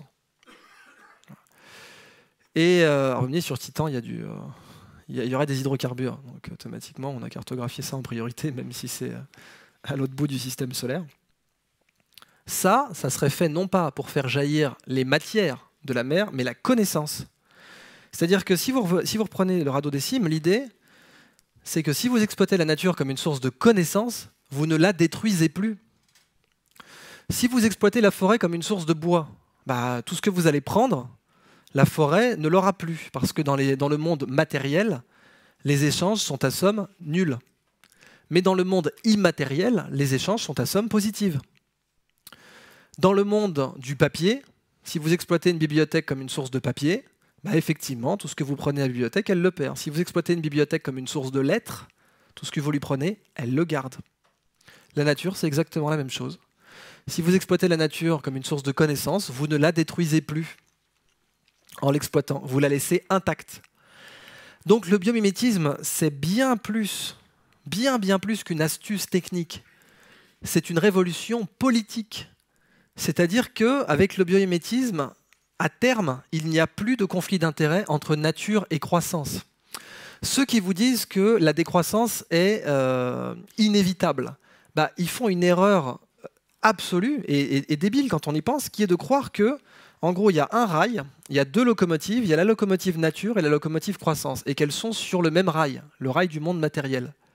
Mais si vous faites du biomimétisme, la locomotive de la croissance, vous la basculez en immatériel, ce que fait la Silicon Valley depuis longtemps. Du coup, il n'y a plus de collision. Et même la nature finira par pousser la locomotive croissance. Il faut vraiment tuer ce mensonge dans lequel on vit depuis 250 ans, c'est pas beaucoup, 250 ans, qui est que nature ou emploi, il faut choisir. C'est un mensonge. Mais l'être humain, il a tendance à croire que s'il a été incapable de faire autrement, on ne peut pas faire autrement. C'est l'attitude de l'être humain. Si depuis 6 générations, on ne sait pas faire autrement, c'est que ce n'est pas possible. L'avion, c'est pas possible. L'ordinateur personnel, c'est pas possible, etc. Voilà, l'être humain, il a vraiment cette tendance-là. Si on n'a pas pu faire autrement, c'est que c'est juste pas possible, c'est pas la peine de chercher dans cette voie. C'est pour ça que les révolutions sont ridicules, parce que ce sont des voies qu'on a écartées. Et une voie qu'on a écartée, c'est l'idée que nature et emploi puissent travailler ensemble, qu'elles ne soient plus opposées. Pour l'instant, on vit encore avec les restes de ce Moyen-Âge intellectuel où on était « tu dois choisir entre la forêt et ton frigo ». Et tant qu'on sera là-dedans, effectivement, on ne pourra pas avancer.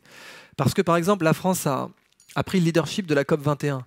C'est mignon, mais on n'a pas été exemplaire à l'époque de notre industrialisation à nous. Si vous allez dire à un gamin des favelas à Rio, tu dois choisir entre ton frigo et la forêt amazonienne. Le gamin des favelas, il n'est pas con, il va vous dire « t'as choisi quoi au fait, rappelle-moi ». Elle est où ta forêt primaire? Alors nous, la forêt revient maintenant, mais on a quand même un peu tout cramé. Des forêts primaires en Europe, il n'y en a quasiment plus. Le roc, hein, ça existait avant, bon, c'est mort. Et puis bon, quand on a eu la Réunion, le dodo, on l'a exterminé, donc on ne peut pas tellement dire qu'on a été le meilleur modèle à suivre. Mais tant qu'on lui dira tu dois choisir entre ta forêt et ton frigo, ça ne marchera pas. Il faut vraiment lui dire tu peux avoir les deux, et le biomimétisme dit précisément ça. D'où troisième histoire, en fait épilogue. C'est la plus courte des 3 histoires. Imaginez un monde sans déchets. Imaginez que la prochaine fois que vous voudrez voir un déchet, il faudra emmener vos gamins au musée. Oh, regarde, maman, une canette de crocs. Et ça s'est fait aussi à Ricard. Je fais du brand placement, là. Bon, on est d'accord que ce monde, il n'existe pas. Un monde où il n'y a pas de déchets, pour l'instant, il n'existe pas. Pourtant, il existe, en fait. Il y a un monde où il n'y a pas de déchets. Lequel ? La nature. Quand les feuilles tombent des arbres dans la nature, on n'organise pas de système de ramassage. Et on ne subventionne pas les vers de terre. Dans la nature, le déchet est un achat. Déchet, achat. Dans la nature, les déchets des uns sont les achats des autres. Achat en énergie, c'est-à-dire qu'il faut payer de l'énergie pour aller chercher. Et on gagne plus d'énergie en revendant ce qu'on a acheté dans la nature que ce qu'on a dépensé pour l'acheter. Donc la nature est vraiment une école de commerce. C'est comme ça qu'il faut la voir. Qu'est-ce que c'est qu'un déchet, au fond? C'est un truc dont personne ne veut. S'il y a quelque chose tel que je vous en donne 1 tonne et vous préférez une poignée de main, bah ça s'appelle un déchet. Voilà. Et un déchet, c'est un truc pour lequel la demande est négative, en fait. Il faut payer quelqu'un pour le prendre. Mais la nature ne crée pas ça. Ça n'existe pas dans la nature, un truc pour lequel la demande est négative. C'est-à-dire que la nature, on l'a vu, elle nous met des cartouches technologiques. Prix Nobel de médecine, les antibiotiques, tout ça. Prix Nobel de physique, semi-conducteurs. Prix Nobel de chimie, revêtement anti-turbulence, etc. Prix Pritzker, prix d'architecture. La tour Eiffel est inspirée du tibia humain, en fait. Voilà. La tour Eiffel a gagné l'appel d'offres, non pas parce qu'elle était la plus belle, tous les architectes de l'époque la trouvaient à chier, ridicule ou dangereuse, mais c'était la plus légère. La tour Eiffel est plus légère que le cylindre d'air qui la contient, en fait. Alors que le projet qui devait gagner, c'était une tour en pierre de taille. Mais 300 mètres de pierre de taille sur le champ de Mars, ça aurait fait la tour de Pise sans le happy end, concrètement. Du coup, la priorité a été mise à la techno la plus légère. Et ça a donné la tour Eiffel. Pourquoi? Parce que l'ingénieur en chef de Gustave Eiffel, Koechlin, il avait étudié le tibia humain à Polytechnique suisse, voilà, Zurich. Et non, il n'y a pas de vanne là-dedans, j'aurais pu en faire une, mais je me suis abstenu. Et donc voilà, prix Pritzker, prix Nobel, etc. Elle a aussi un prix Nobel d'économie. La nature a créé le seul système économique où pour toute offre, il y a une demande. Si vous êtes économiste aujourd'hui et que sur une petite île, vous ramenez 20 000 personnes et que vous créez un système économique où pour toute offre, il y a une demande en maintenant le niveau de vie actuel, vous avez le prix Nobel demain. L'Académie Nobel déplace la date du prix Nobel pour vous. La nature fait ça tous les jours, partout. Seul système où pour toute offre, il y a une demande. Alors du coup, imaginez un monde sans déchets, mais rentable, sans subvention, sans écotaxe. Il n'y a pas de subvention pour les vers de terre dans la nature. Imaginez un système sans déchets, mais rentable. C'est exactement ce qu'a fait ce monsieur, qu'on appelle le Steve Jobs du développement durable, Gunther Pauli, entrepreneur. Et il a dit en gros, polluer zéro va nous rendre plus rentable. Sans subvention, sans écotaxe. Polluer zéro, je vais vous montrer. Il a fait en fait 100 études de cas. Donc le sous-titre, c'était 10 ans sans innovation, 100 millions d'emplois. 100 études de cas dans 100 industries différentes où il a dit voilà, moi je vais éliminer vos déchets et vous allez vous retrouver plus rentable que votre concurrent. Puisque je vous ai dit que la nature nous mettait 2 claques. Claque numéro 1, le produit est meilleur. Mon produit est meilleur que le tien. Mais claque numéro 2, je l'ai fait sans polluer. Pourquoi la nature ne pollue pas? Parce que c'est de la perte d'énergie. Perte de la matière, c'est perte de l'énergie. Et la nature ne peut pas se le permettre. Donc elle est optimisée énergétiquement, et quand vous êtes optimisé énergétiquement, il n'y a plus de déchets à terme, surtout sur 4 milliards d'années. Alors, ce qu'a dit le Gunther, c'est tout con en fait. Ce n'est pas à la nature de produire comme nos usines, c'est à nos usines de produire comme la nature. C'est elle qui est plus high-tech. Nos usines sont loin d'être aussi high-tech qu'elles. J'aurais pu vous montrer plein d'autres exemples. Si nous, on savait fabriquer du silicium avec les volumes de la nature, mais aujourd'hui, les processeurs seraient une commodité, on en trouverait partout. Je veux dire, aujourd'hui, dans les chaussettes, par exemple, on a des ions d'argent, parce que ça tue les odeurs. Eh bien, demain, on aurait des microprocesseurs. Bon, ça ne servira à rien, mais je pourrais dire, il y a la capacité de la NASA dans ma chaussette gauche. Voilà, rien que ça, c'est suffisamment funky, à mon avis, pour justifier ce genre de projet entrepreneuriaux. J'aurais du mal avec des VC, mais ça se tente. Donc le gars, vraiment, il dit polluer zéro peut nous rapporter plus. Alors, ridicule ou dangereux, mais réfléchissons à ça 2 minutes. Il y a eu d'autres cas dans l'histoire de l'humanité où on a fait un truc qui paraissait complètement débile et puis ça s'est avéré être très, très, très rentable. Quelle est l'origine de la guerre de sécession, d'après vous? Pourquoi le Nord et le Sud se sont mis sur la gueule? Je croyais que j'aurais le temps de boire, mais ouais, le cœur du problème, c'était l'esclavage. Absolument. Mais en fait, si vous demandez à un Américain, il vous dira que le vrai problème, c'était la rentabilité. C'est-à-dire que le problème central, c'était que le Sud était devenu beaucoup moins rentable que le Nord. En fait, ce qui s'est passé, c'est que le Nord a dit « Eh, si on abolissait l'esclavage ?» Et le Sud a dit « Ouais, partez devant les mecs. » Et le Nord l'a fait. Et 15 ans après, ça faisait 15 ans que l'esclavage était aboli dans le Nord.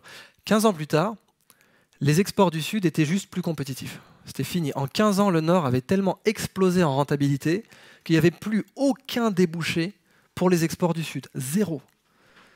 Alors, le Sud a mis les futurs candidats à la présidence devant un ultimatum. Il leur a dit, bon, vous avez aboli l'esclavage, on ne sait pas trop ce qui s'est passé, vous êtes plus rentable que nous, on ne veut pas savoir comment, mais laissez-nous étendre l'esclavage aux États du Far West, les nouveaux États qu'on est en train de conquérir, laissez-nous étendre l'esclavage là-bas.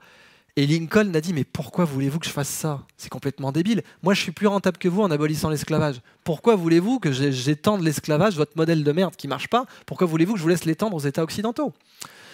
Et donc Lincoln a été élu avec comme chef de programme, enfin comme cœur de programme, l'abolition de l'esclavage, enfin, l'interdiction. C'est pas l'abolition au Sud, hein, c'était l'interdiction de l'esclavage aux États occidentaux, c'est tout. Et la guerre était inévitable. Alors question, pourquoi? Pourquoi le Nord s'est retrouvé plus rentable que le Sud en abolissant l'esclavage? Ça, c'est sur 50 ans. Effectivement, il y a eu 2 vagues où le Nord s'est retrouvé plus rentable que le Sud. La deuxième vague, sur 50 ans, c'était une économie de la consommation, une classe moyenne, le plaisir au travail. Certes. Mais sur 15 ans, il s'est passé un truc beaucoup plus terre-à-terre que ça. La machine à vapeur. La machine à vapeur, ça existait depuis 1730. Et il a fallu attendre, on commençait à la considérer en agriculture aux États-Unis en 1845-50. Et vraiment, imaginez, vous étiez planteur de coton en Caroline du Sud, quelqu'un se pointe avec une machine à vapeur. Vous allez lui dire, mais attends, tu t'y connais en coton déjà? Tu plantes du coton? Non, alors barre-toi avec ta machine qui fume, moi j'en ai pas besoin. Je sais ce qu'il me faut pour planter du coton, il me faut de plus gros esclaves, plus grands, plus gros, plus forts. S'ils avaient pu faire des esclaves transgéniques, ils les auraient fait. C'est ce que disait Henry Ford. Henry Ford disait, je demande surtout pas à mes clients ce qu'ils veulent, ces cons-là, ils me répondraient un cheval plus rapide. Moi, je fais des voitures. Donc, c'est ça le problème de la machine à vapeur, c'est que les mecs, ils pensaient esclaves. Donc, ils disaient, bon, bah, il nous faut plus d'esclaves. Et le Nord aussi. Hein. Simplement, une fois que vous avez aboli l'esclavage, il n'y a pas le choix. Hein. C'est la machine à vapeur ou la mort. Je veux dire. Et oui, Chevrolet, Cadillac, etc., ils ne se sont pas installés à Détroit pour le climat. Hein. À Lille, elle passe pas, cette vanne, par exemple. Et ils m'ont dit, tu vas pleurer 3 fois, en fait, pour ceux qui l'ont comprise. Et non, ils se sont installés à Détroit pour la machine à vapeur, parce qu'elle était industrialisée. Et évidemment, quand vous avez 300 chevaux vapeur, le type en face peut avoir tous les esclaves qu'il veut, il n'est pas compétitif. Une machine de 300 chevaux vapeur, mais il vous faut quoi? Au moins 1200 esclaves pour être compétitif. Et même en prenant le même nombre de chevaux vapeur, la machine, elle peut faire les 3/8. Les esclaves, non. Puis la machine ne va pas essayer de se barrer. Et puis nourrir une machine, ça coûte moins cher que de nourrir des esclaves. Et acheter, la machine était moins chère à l'achat que 1200 esclaves et moins chère à l'entretien. En 15 ans, c'était plié. Eh bien, ce que dit Gunther, c'est l'abolition de l'esclavage était l'enjeu du 19e, et elle s'est avérée rentable. L'abolition de l'apartheid était probablement le grand enjeu du 20e, pardon, et elle s'est avérée rentable. L'abolition du déchet sera le grand enjeu du 21e, et elle va s'avérer rentable aussi, mais elle va passer par ridicule, dangereux, évident. Et évidemment, ce qu'il veut, lui, c'est que ça ne passe surtout pas par les États. C'est-à-dire que ça ne soit surtout pas de la législation. Sinon, il va y avoir un clash. Il faut que ça vienne du middle management. Il faut que ça vienne des entreprises. Et c'est pour ça qu'il s'est dit, moi, je ne vais absolument pas demander à une boîte de polluer zéro si je n'ai pas trouvé le moyen que ça lui rapporte plus. Donc on va simplement trouver les moyens que ça rapporte. Alors, son équation, d'un point de vue théorique, elle est toute conne. Hein, c'est déchets plus connaissance égale emploi. Et pourtant, elle est tellement vraie. C'est-à-dire, déchets plus connaissance égale emploi. C'est-à-dire, déchets, c'est du passif. Déchets plus connaissance, ça devient de l'actif. Si vous avez une tonne de déchets dans votre bilan, c'est du passif. Si vous avez une tonne de déchets avec l'usage qui va avec, ça devient de l'actif. Ok, ça paraît théorique. Pourtant, cette équation est tellement vraie que les Coréens, encore eux, ont mis au point l'année dernière un procédé pour fabriquer une batterie. Vous savez que les batteries, c'est en train de devenir un des grands créateurs d'emplois dans le monde, les nouvelles technologies de batterie. Avec Tesla qui a construit sa Gigafactory qui a coûté plus de 5 milliards rien que pour faire des batteries. Petite parenthèse intéressante, le patron de Tesla a tweeté il y a 18 mois, il a tweeté « Je vais faire un produit qui ne sera pas une voiture ». La market cap de Tesla a bondi de 1,1 milliard dans la journée sur ce tweet. Vous tapez dans Google le tweet à 1 milliard. Et le projet, c'était produit, même pas un projet, une batterie domotique qui s'appelle le Powerwall et qui fait à peu près la taille d'un frigo et qui vous fait la conso de votre maison pour 48 heures. Très malin, puisque aux États-Unis, les prix de l'électricité varient énormément dans la journée. Donc vous la rechargez quand l'électricité est basse et vous la dépensez quand l'électricité est haute et vous l'amortissez en moins de 5 ans. Donc batterie. Alors les Coréens ont mis au point une technologie de batterie qui vaut plus cher que l'or au gramme à partir, tenez-vous bien, de mégots de cigarettes. Les Coréens se vantent d'être en train de devenir importateurs nets de mégots de cigarettes. Pour nous, un déchet, pour eux, une mine d'or. Déchets plus connaissance égale emploi.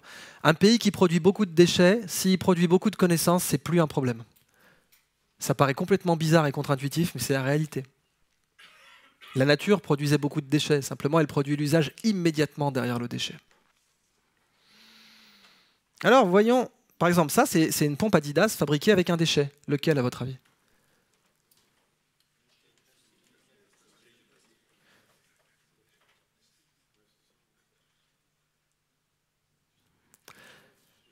Vous savez, le continent plastique, enfin les continents plastiques, il y en a plusieurs, donc c'est ces espèces de galaxies, de nébuleuses, de déchets plastiques, de particules de plastique qui flottent dans l'océan Pacifique. Eh bien, Adidas les récupère et fabrique des chaussures avec, qui, en l'occurrence, c'est un excellent matériau. C'est pas ils le font parce qu'ils doivent. C'est devenu un excellent matériau que Nike est en train de sourcer maintenant. Donc pour eux, c'est un asset. Pour eux, c'est de l'actif, c'est pas du passif. Alors, un dernier exemple, parce qu'évidemment, on pourrait faire des tonnes d'études de cas. Ce déchet, je vous l'accorde, c'est pas un déchet nucléaire. C'est du marc de café, mais dans la quantité où on le produit, il pose énormément de problèmes, en fait.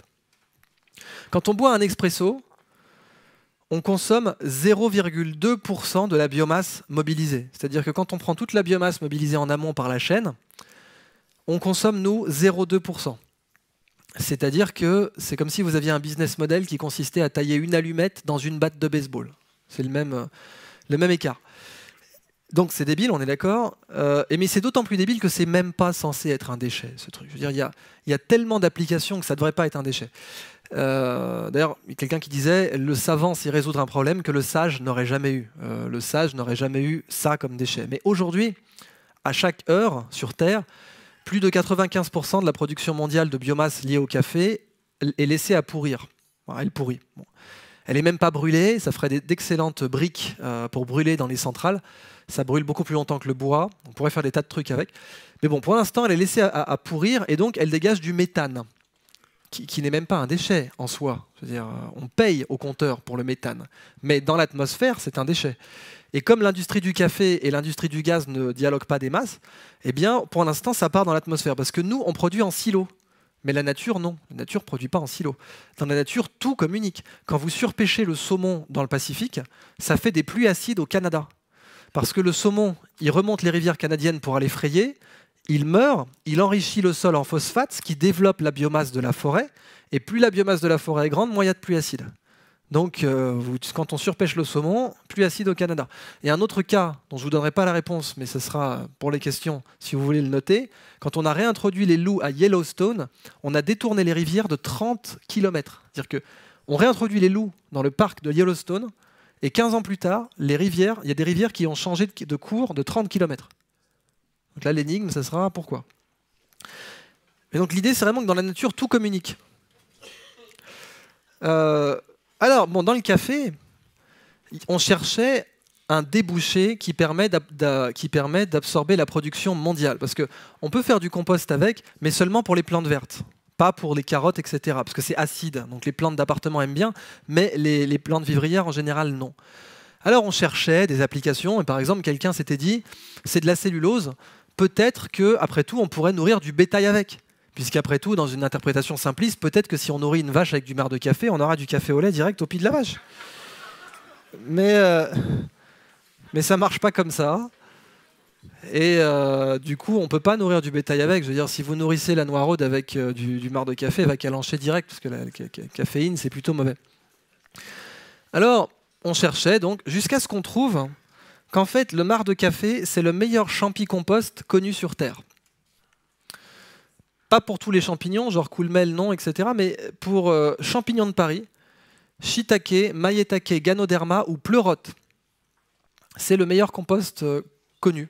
Voilà. Si vous êtes professionnel de la filière, vous ne trouverez pas de meilleur compost que celui-là, de champi-compost. Or, la seule raison pour laquelle le shiitake coûte cher, c'est que pour le faire pousser, il faut des copeaux de chêne pasteurisés. Voilà. Copeaux de chêne, donc c'est un bois précieux, et pasteurisé, ça coûte super cher en énergie. Mais là, c'est déjà pasteurisé, ça sort du percolateur. J'ai envie de dire, what else? Merci. En fait, concrètement, le poste de rentabilité numéro 1, si vous êtes dans le shiitake, c'est le compost. Il n'y a pas de truc qui définit vos marges mieux que ça. Et donc là, le poste de rentabilité numéro 1, il est gratos. Et en plus, le shiitake poussé sur marc de café est meilleur. Dans un restaurant, on pourrait vous faire le shiitake normal d'un côté et le shiitake sur marc de café de l'autre. C'est vraiment comme, je sais pas moi, l'agneau des marais salants, un truc comme ça. C'est un peu la pata negra du champignon, si vous voulez. Ouais, je savais que ça vous parlerait. Et donc vraiment, il y a cette idée que le shiitake pousse plus vite dessus. Et il enrichit, il digère la caféine complètement, donc il n'y a plus du tout de caféine dedans. Il adore ça, et il enrichit le marc en lysine, et la lysine est très difficile à sourcer pour l'aliment du bétail, et une fois que le champignon a digéré le marc, là on peut nourrir du bétail avec, et on peut nourrir du bœuf wagyu, du bœuf de Kobe avec, donc ça marche plutôt bien. Donc on a fait champignons, fourrage. Alors cette nana, elle a inventé une marque de café consignée, donc, vous la connaissez pas parce que c'est une marque en B2B en fait, donc c'est pour les cafetiers notamment aux Pays-Bas. Ils s'engagent à laisser le marc disponible, le marc est récupéré, ils sont payés, et le marc part vers une champignonnière, une ancienne piscine à Rotterdam qui a été réaménagée en champignonnière et qui alimente toute la ville en champignons. Elle est millionnaire, la petite. Avec le marc de café, on peut faire un tissu qui tue les odeurs. Le marc de café, ça tue les odeurs. Il y a 3 types de personnes qui savent ça en général. Il y a les parfumeurs, c'est-à-dire que les VRP en parfum, habituellement, ils prenaient toujours un peu de marc de café pour effacer l'odeur d'un échantillon. Parce que si vous êtes VRP en parfum, vous avez fait tester des échantillons, à la fin de la journée, vous sentez pot pourri de chez Chanel. Il vous faut une gomme pour effacer l'odeur. Et donc les VRP faisaient ça, ça marchait très bien. Les autres gens qui savaient ça, c'était les narcos. Voilà, les narcos planquent la coke dans le café. Et c'est un problème limite insoluble, parce que si vous êtes douanier à Bogota, vous n'allez pas entraîner votre berger allemand à mordre tous les gens qui sentent le café. Je veux dire, ça partirait vite en couille. Donc ça marche encore aujourd'hui, voilà, si vous voulez vous lancer dans le business. Et méfiez-vous des gens qui importent du café de Bogota. Et il y a aussi ceux qui ont entreposé du maroilles trop longtemps dans leur frigo. Ça vous parle aussi, hein. C'est-à-dire que si votre frigo pue, vous mettez du marc de café frais toute la nuit et ça le désodorise. Et c'est plus efficace que du fait braise. Mais si vous en êtes à faire braiser votre frigo, changez de frigo. Voilà. Alors donc on peut faire un tissu avec. On peut faire un tissu qui est... Alors ça s'appelle S-Café. Donc vous voyez le fondateur de la marque là en train de sniffer une rame, dont j'imagine qu'on a enlevé la coke. Et donc la marque s'appelle S-Café. Le t-shirt qu'il porte là, c'est du S-Café. Donc en fait, c'est super agréable à porter. C'est plus agréable que du coton d'Égypte. Je vous parle vraiment d'un tissu haut de gamme, sachant que le coton, c'est l'agriculture la plus coûteuse en eau. Mais là, l'eau du percolateur suffit pour travailler la fibre. Et donc, ça tue les odeurs et ça respire. Alors, il a un partenariat avec Haider pour faire des vêtements antitranspirants pour le sport. Il en a aussi un avec Timberland pour faire des semelles désodorisantes pour les chaussures. Et évidemment, où est la meilleure marge? Dans la lingerie féminine. Donc du coup, je vous présente Sorella, une marque à Singapour qui fait des sous-vêtements 100% textiles de marc de café. Donc ça sèche vite, ça tue les odeurs, ça protège des UV. Ah ça se vend. Moi je prends, il n'y a pas de problème. D'où leur slogan délicieux. Est-ce que vous avez pris votre café aujourd'hui? Drink it, wear it. J'adore. Alors, c'est pas fini. Avec le marc de café, on a fait champignons, fourrage, textile, eh bien, on peut faire aussi matériaux. Ces deux jeunes gens ont fait la couverture d'un magazine dans la Silicon Valley, et la couverture disait « On a fait pousser ce gros titre ». Vous voyez ? We grew this headline, parce qu'ils l'ont fait pousser, ça. Et en fait, c'est un biopolystyrène à base de champignons. Ils l'ont fait pousser dans les cuves, là, que vous voyez. C'est rempli de déchets agricoles. Et ils mettent un champignon type pleurote dedans. Et le mycélium, les racines du champignon, envahissent le moule et fabriquent ce matériau. Et ce matériau, c'est un excellent, donc c'est un biopolystyrène biodégradable. Donc vous imaginez, vous sortez votre téléviseur du carton, vous prenez le bloc de biopolystyrène, vous le jetez dans votre jardin, il se biodégrade. Mais en plus, il enrichit les sols, ce qui fait qu'au bout d'un moment, on va vous payer pour le récupérer. C'est un excellent isolant thermique. Ça résiste à la flamme bleue du chalumeau 1 minute au centimètre. Et c'est un excellent isolant acoustique. Ça isole 5 décibels au centimètre. À partir d'un déchet, de déchet, de déchet, de déchet. Donc vous voyez que vraiment, cette équation du Gunther, là, hier, il l'a pas... voilà, il est belge, mais je ne vais pas finir cette phrase, en fait. On est d'accord.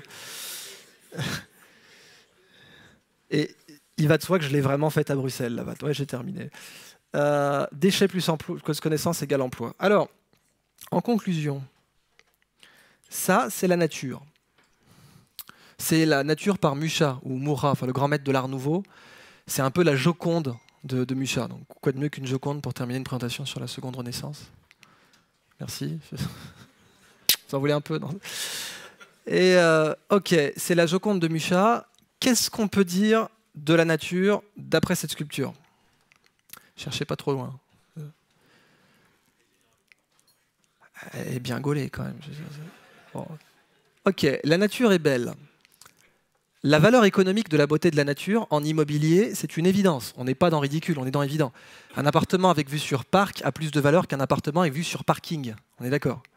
Donc la beauté de la nature comme valeur dans l'immobilier, c'est connu. C'est même pour ça qu'on est réunis ici, je veux dire, pour faire la réunion. Et c'est même pour ça qu'à New York, à Manhattan, l'immobilier parmi le plus cher au monde, il y a Central Park. Central Park où on peut caser Monaco. Central Park, c'est plus grand que Monaco. Et oui, j'ai fait cette vanne à l'Institut océanographique.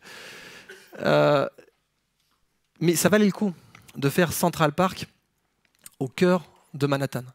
Eh bien, en fait, toute la nana, elle est en or. Il n'y a pas que sa beauté, elle vaut de l'or partout. Tout dans la nature est précieux. Elle est belle et intelligente. Et ce que dit le Gunther, c'est qu'elle est belle et intelligente. Elle a des prix Nobel, physique, chimie, etc., économie, mais elle a aussi un MBA, un Master of Brilliant Adaptation. Et donc, en résumé, tout ce qu'on a vu là, première histoire, imaginez une économie dont la ressource est infinie. Deuxième histoire, Imaginez qu'on ait vécu dans une bibliothèque sans le savoir et qu'on ait cramé les livres au lieu de les lire.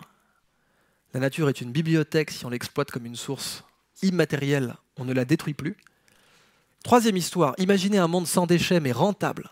De même que l'abolition de l'esclavage a été rentable et que l'abolition de l'apartheid a été rentable, l'abolition du déchet sera rentable, mais elle passera par ridicule, dangereux, évident. Eh bien tout ça, on peut le faire tenir en une seule question. Comment nous les êtres humains, on s'est appelés en tant qu'espèce? C'est quoi notre nom d'espèce? Homo sapiens, sapiens. Il n'y a plus d'excuses, hein. C'est Homo sapiens, sapiens, 2 fois. Il y a eu sapiens néandertalensis, qui avait un plus gros cerveau que nous. Hein. C'était 1,8 litres de cerveau pour le néandertal et 1,3 pour nous. Et nous, on s'est auto-appelé Homo sapiens, sapiens. Bon, bah, faut assumer derrière. C'est-à-dire que la vraie question, c'est quel Homo sapiens on est? Est-ce qu'on est Homo sapiens materialensis ou est-ce qu'on est Homo sapiens sapiens pour de vrai? Et donc pour terminer, je voudrais vous demander de tous vous lever, s'il vous plaît. Levez-vous, allez-y, faites-vous. Allez-y. C'est dur, mais... Voilà.